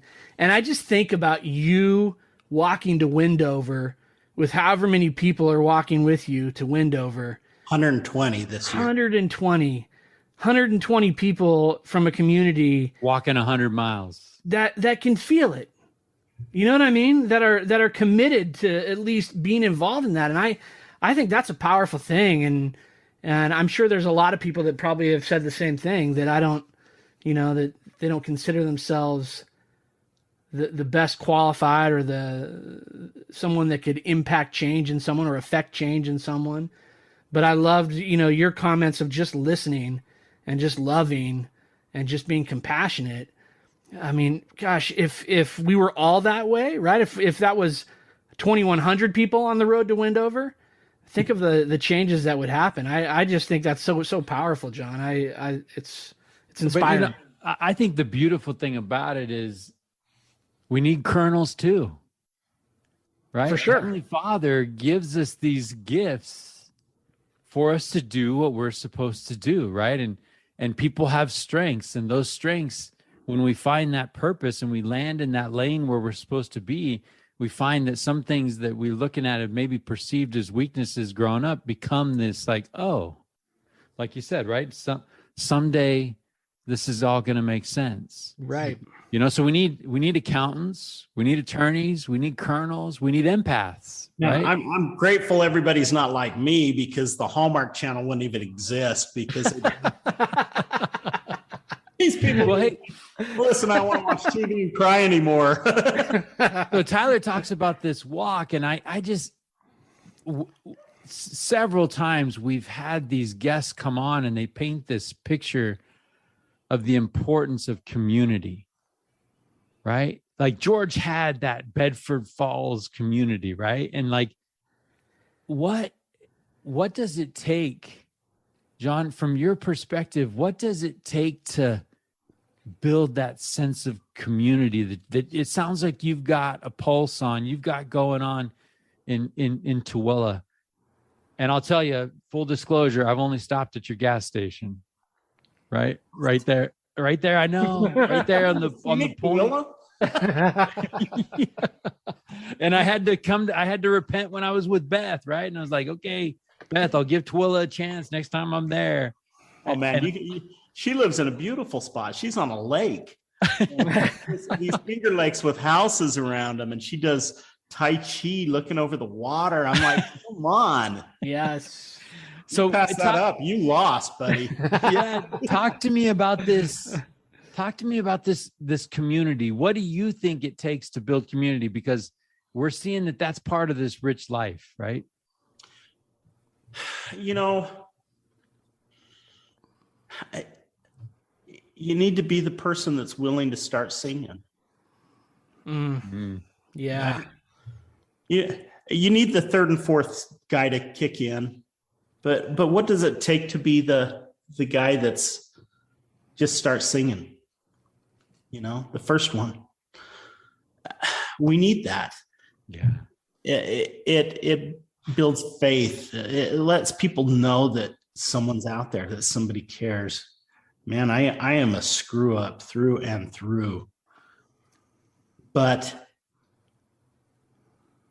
when you know that you're supposed to do something, and this is something I try to practice, I try to live by, try to teach my kids this, that, man, when you hear that whisper, you get that prompting. I don't care what background you are, you get that feeling, act on it. Like I said, I've perfected screw ups. Failure is my middle name. I'm okay with that. But if you don't try, you don't want to live with regrets. You're either going to look like a genius or you're going to look like an idiot, right? And I'm okay with either. Got to be okay with either. But I am that starting singing like that. I can tell you what it takes. It takes an incredible amount of courage and conviction, right? Have you ever had these moments? And as you were telling that story of that young man,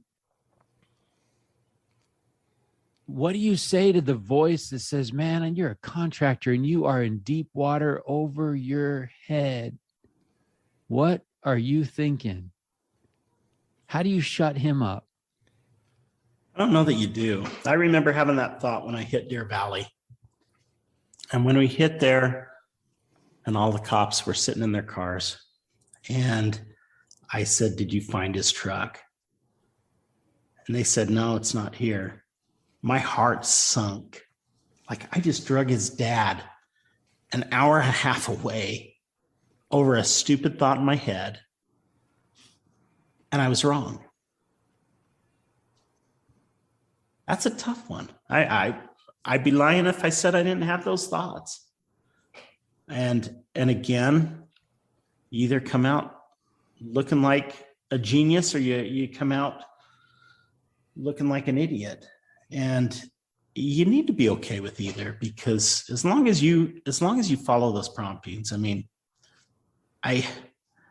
more times than not, you're gonna be surprised that there was a reason. There was a reason. Trust in it. I don't care who you are. I don't care what religion you are. I don't care what kind of background you are. go with your gut, because if you're constantly scared of being wrong, it's not even worth getting up in the morning, because you're going to be wrong all the time.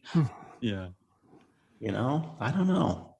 So what has this done for faith? You've mentioned some experiences that you've had serving a mission. You've mentioned service in the church. What is this foundation work and this cause that you've taken on done for your faith? It's interesting, because when we started the foundation, I didn't want people to think that this was just an LDS deal. So I tried to get people from within our community, kind of be a good sampling of our community. We had a pastor from another church. We had a guy from the military. We had just kind of a good cross section of our community. It's interesting to me in the fact that I've had people refer to this as a ministry. In a sense, I guess you could call it that, because we feel like we've been called for a certain purpose. I wished it was a funner purpose. I wished it was, I wished I worked at Disneyland and got to say, keep your arms and your legs inside the ride at all times. and you see people with smiles on their faces all day long. I don't know why me.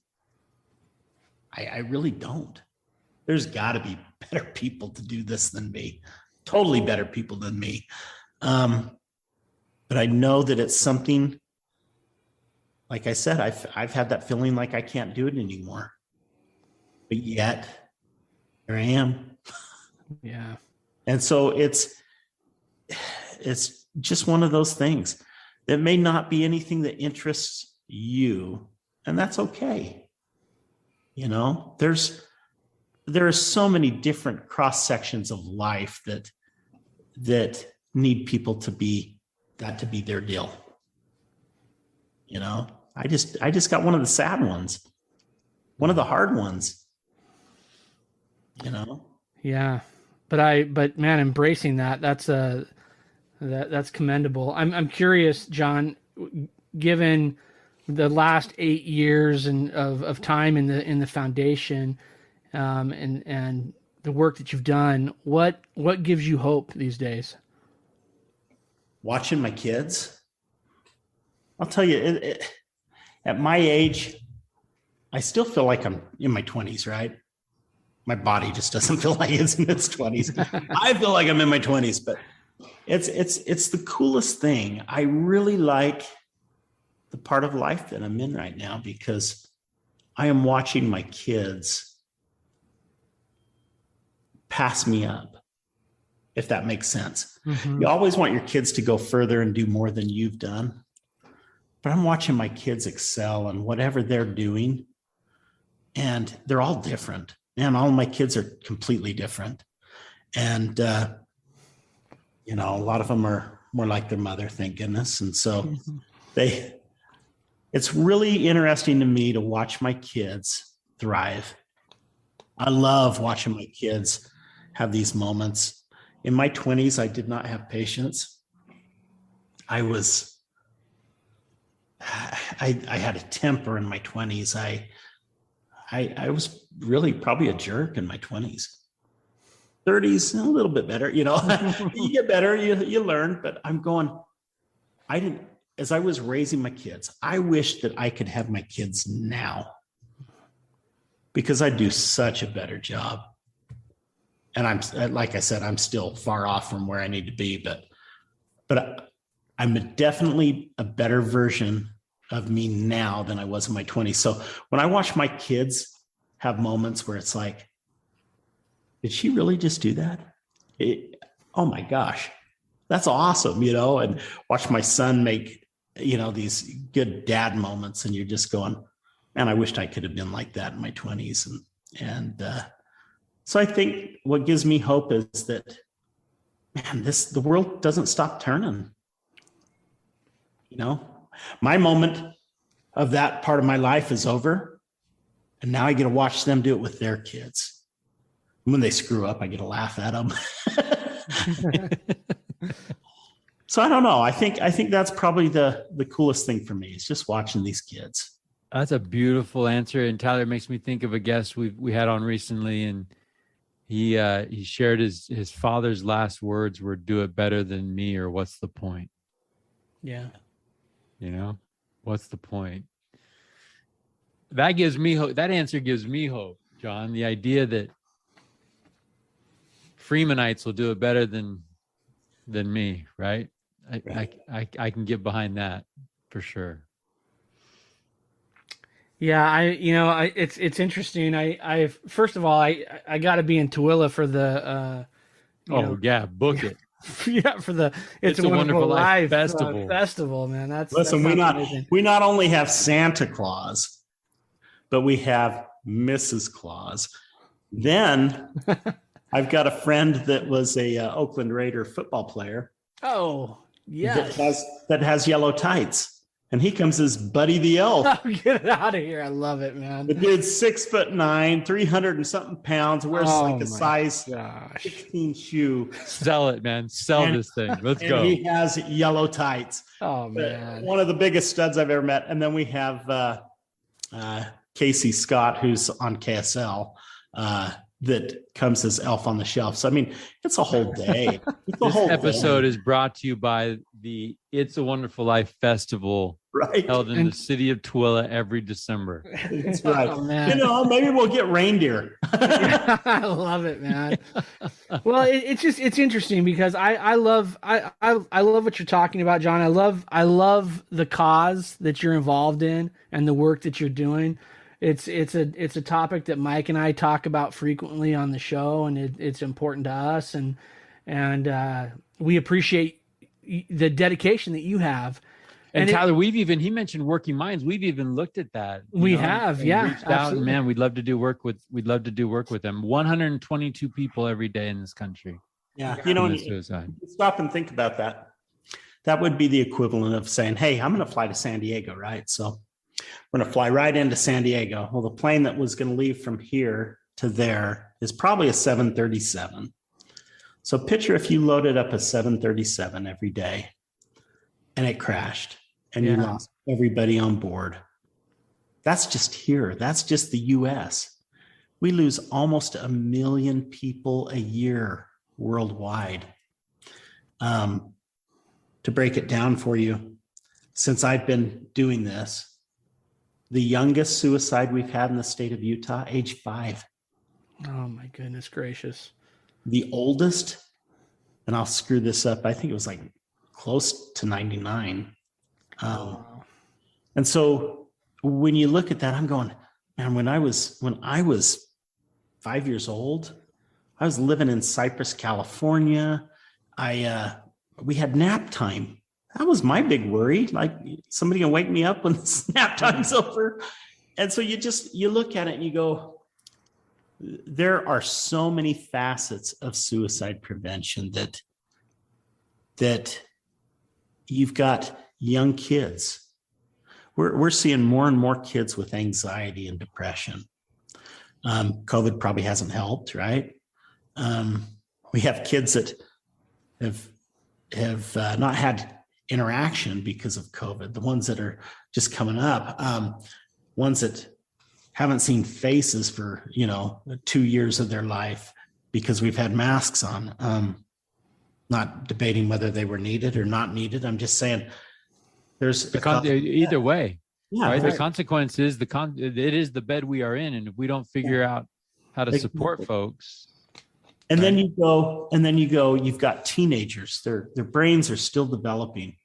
The very last part of your brain to develop is the frontal lobe.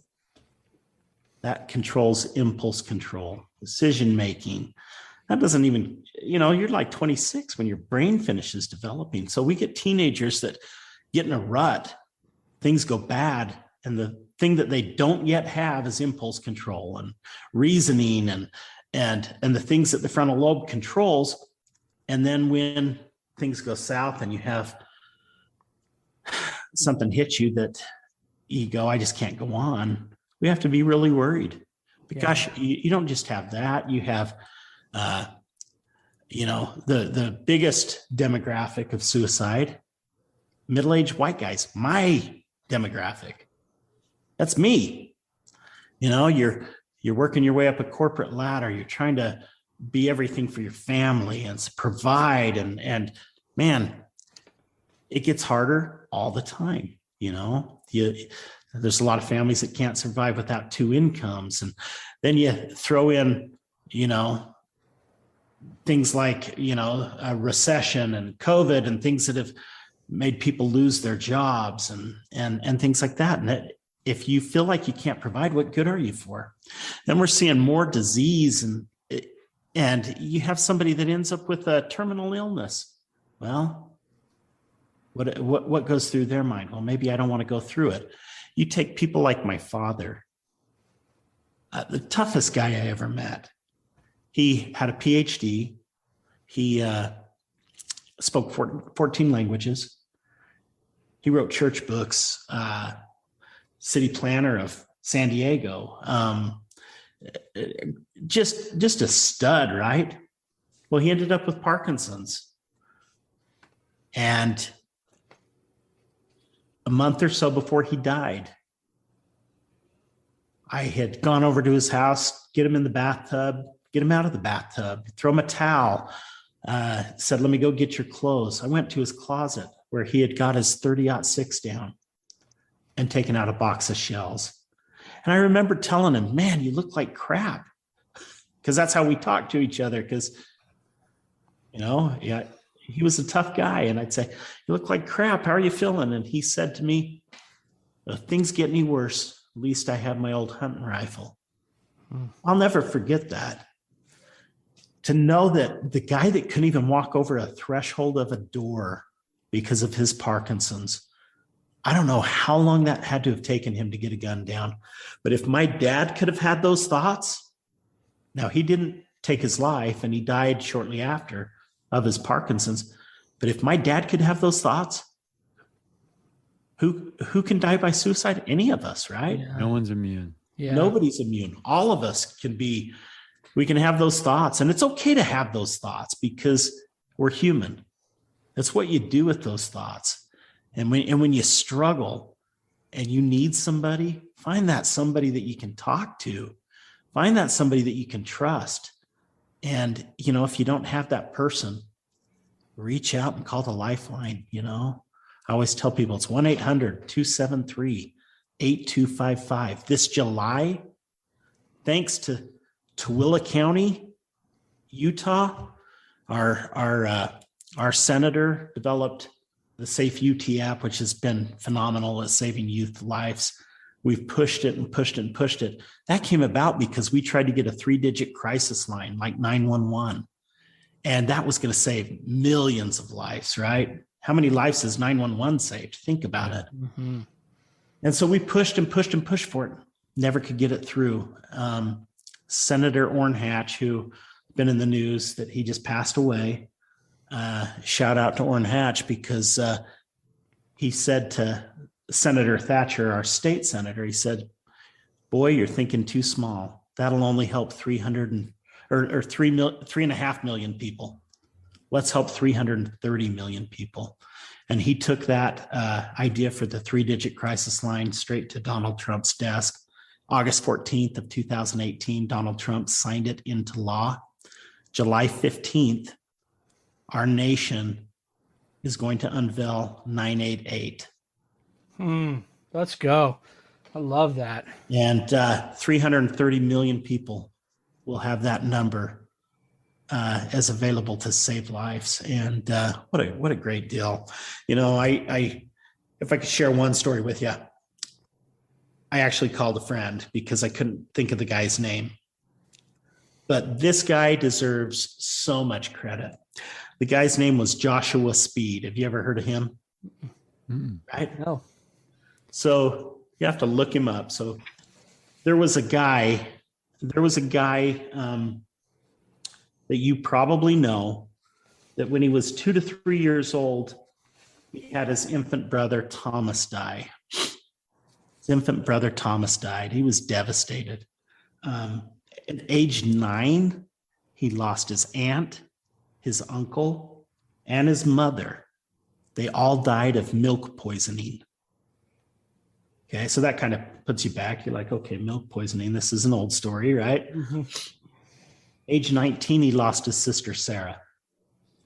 At age 26, he lost a very dear friend named Anne. They'd all died.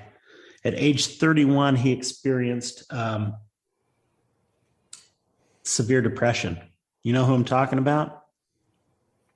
This guy, he referred to himself as the most miserable man living, and that to remain as I am is impossible. I must die or get better.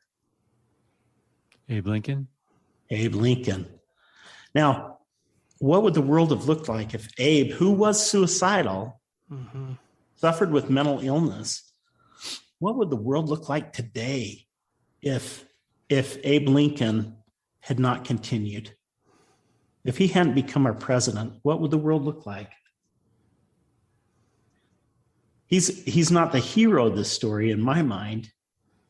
Joshua Speed is the hero, because Joshua and Abe lived. Abe couldn't afford a place to live, so he lived above this general store with Joshua Speed as he went to law school. And he was in the depths of despair. He didn't want to continue. He didn't want to live. Like a lot of people with mental illness, that fog comes in and they can't see clearly, right?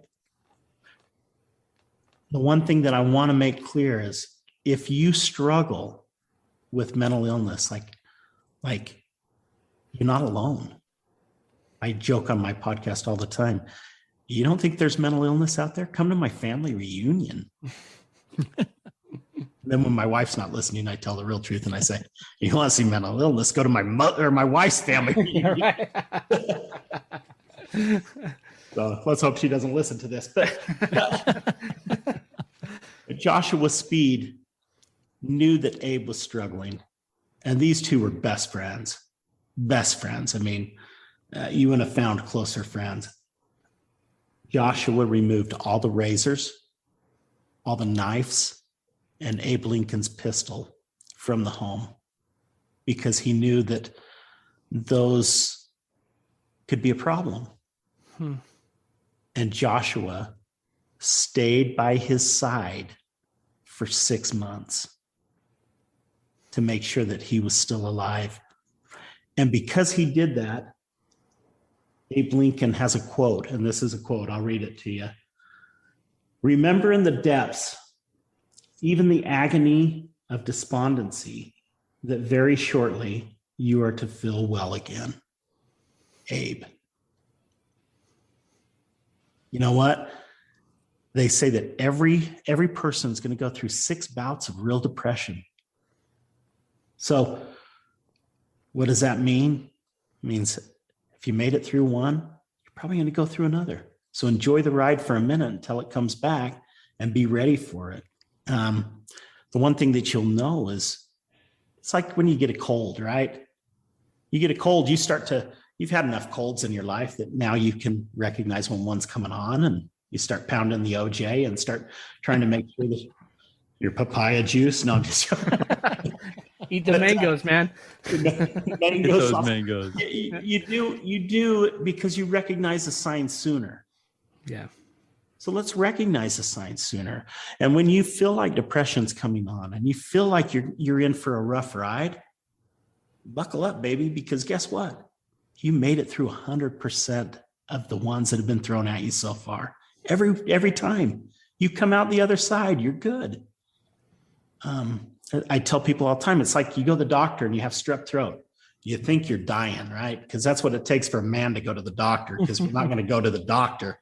We go to the doctor and he goes, hey, you got strep throat. The culture came back positive. I'm going to put you on a Z-Pack and you're going to take these pills for 5 days and you're going to be better. I don't know what magic comes in those words. When I walked into that doctor's office, I was pretty sure I was going to need a burial plot. I was not going to make it through. I felt like my Adam's apple had razor blades on it. I was like, it couldn't suck any worse than it sucks right now.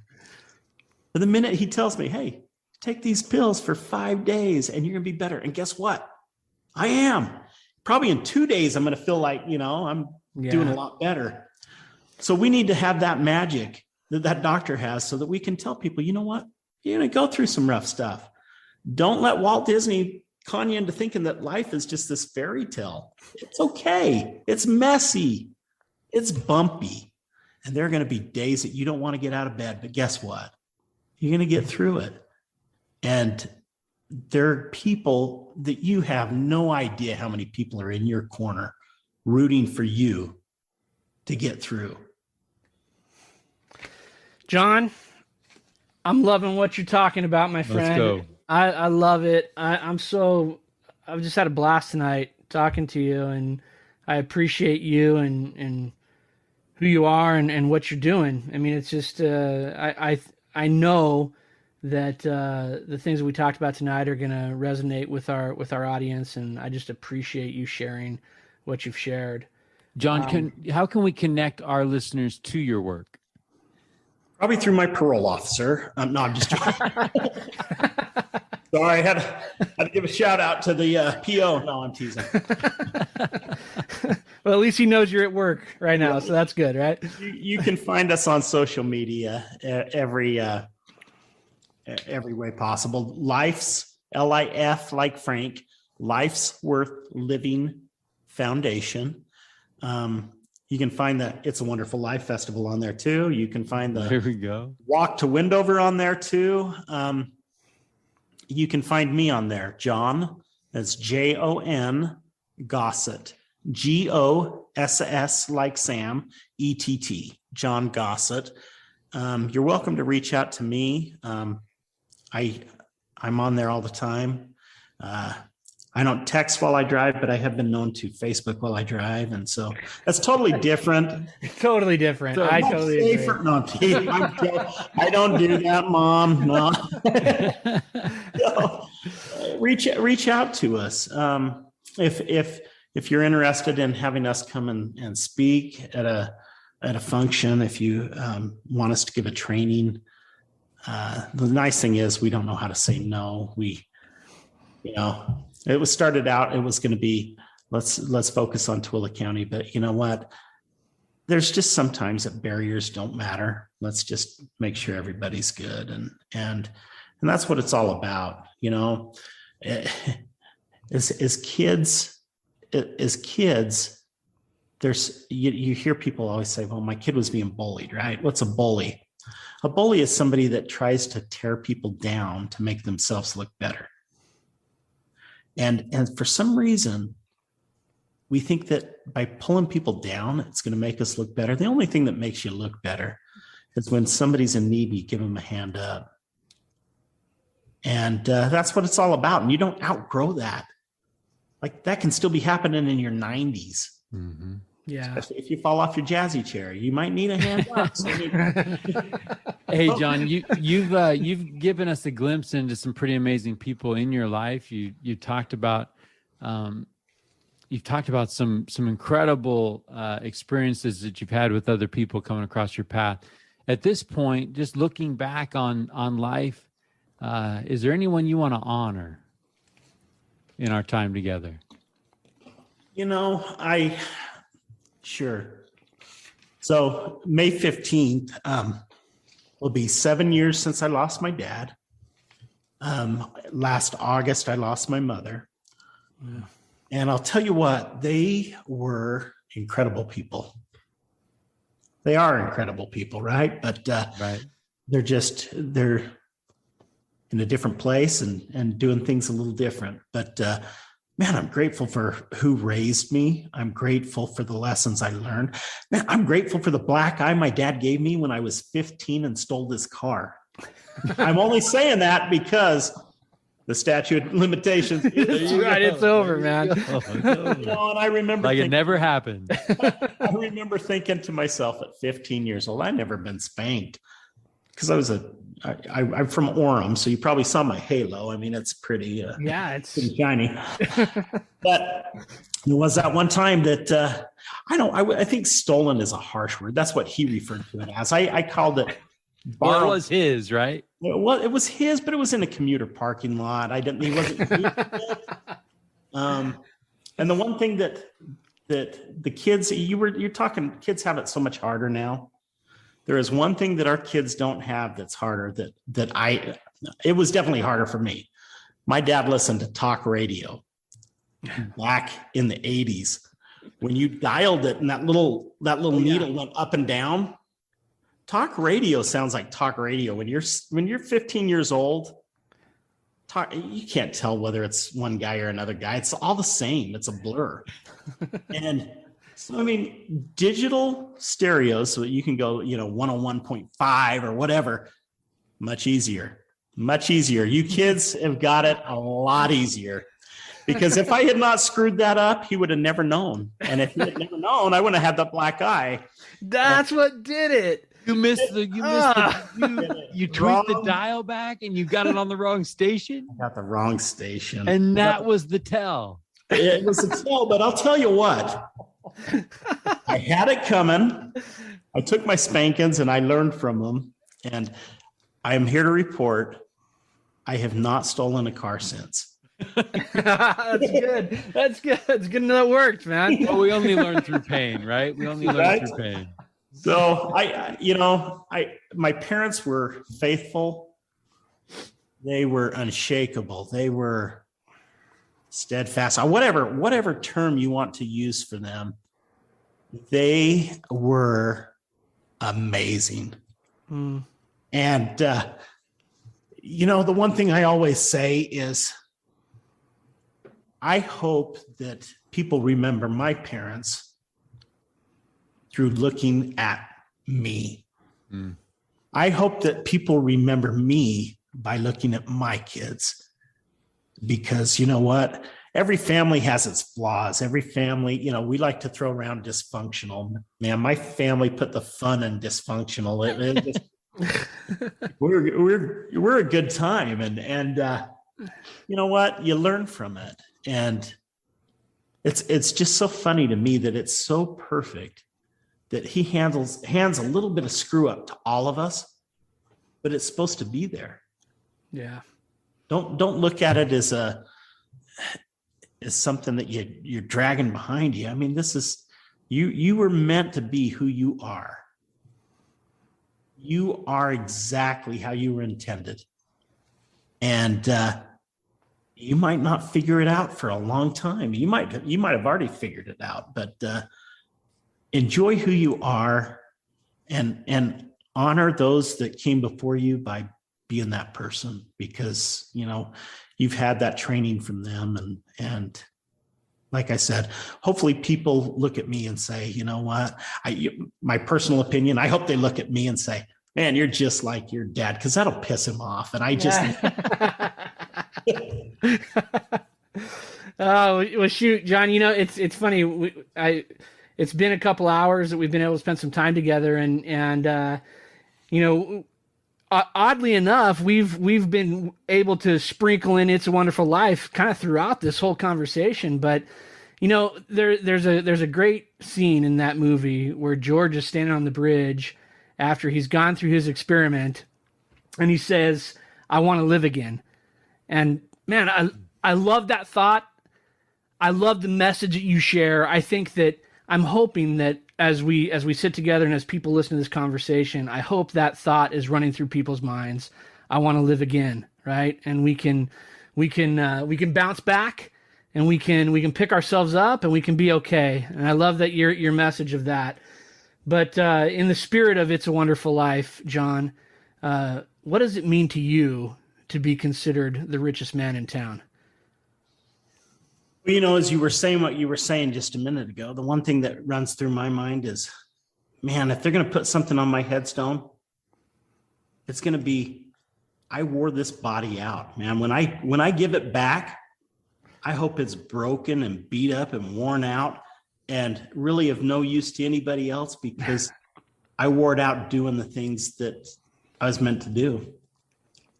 Let's hand it back like an old torn up jacket, just the scars of every day that we lived, and leave it behind, because guess what? That's what you're meant to do. All that stuff gets fixed in the end, right? I love it. That jacket looks better after some miles on it. You know what I mean? Right on. Jon, this has been a ton of fun. I'm grateful for your parents for giving you a black eye, so we're not talking to a car thief, and and I'm grateful for them for raising you and the lives that you're impacting. We appreciate you, and man, I can tell you, you are in my book the richest man in town for sure. So thanks for spending some time with us tonight. Hey, well, I appreciate you guys. Thanks for having me on. Absolutely. Hey, Jon, in closing, your little comment just triggered a Hunter Thompson quote, and I'll just read it. I was just thinking that. Right?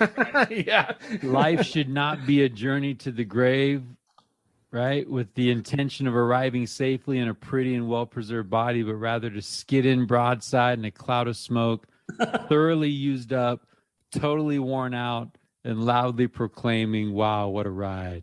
Yeah, I love it. Send me that quote. Absolutely, man. I dig it. It has been a wild ride, Jon, and I am so appreciative of the work that you're doing. Keep going, right? Keep going, and we're going to mark a couple of things on the calendar. I would love to just show up at your walk, right?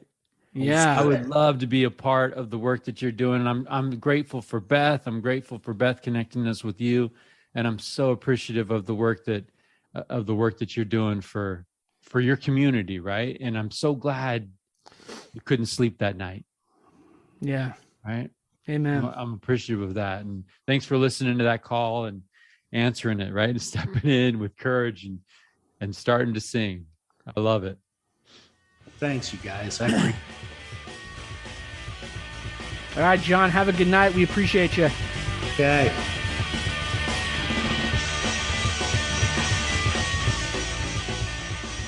Good idea, Ernie. A toast to my big brother George, the richest man in town.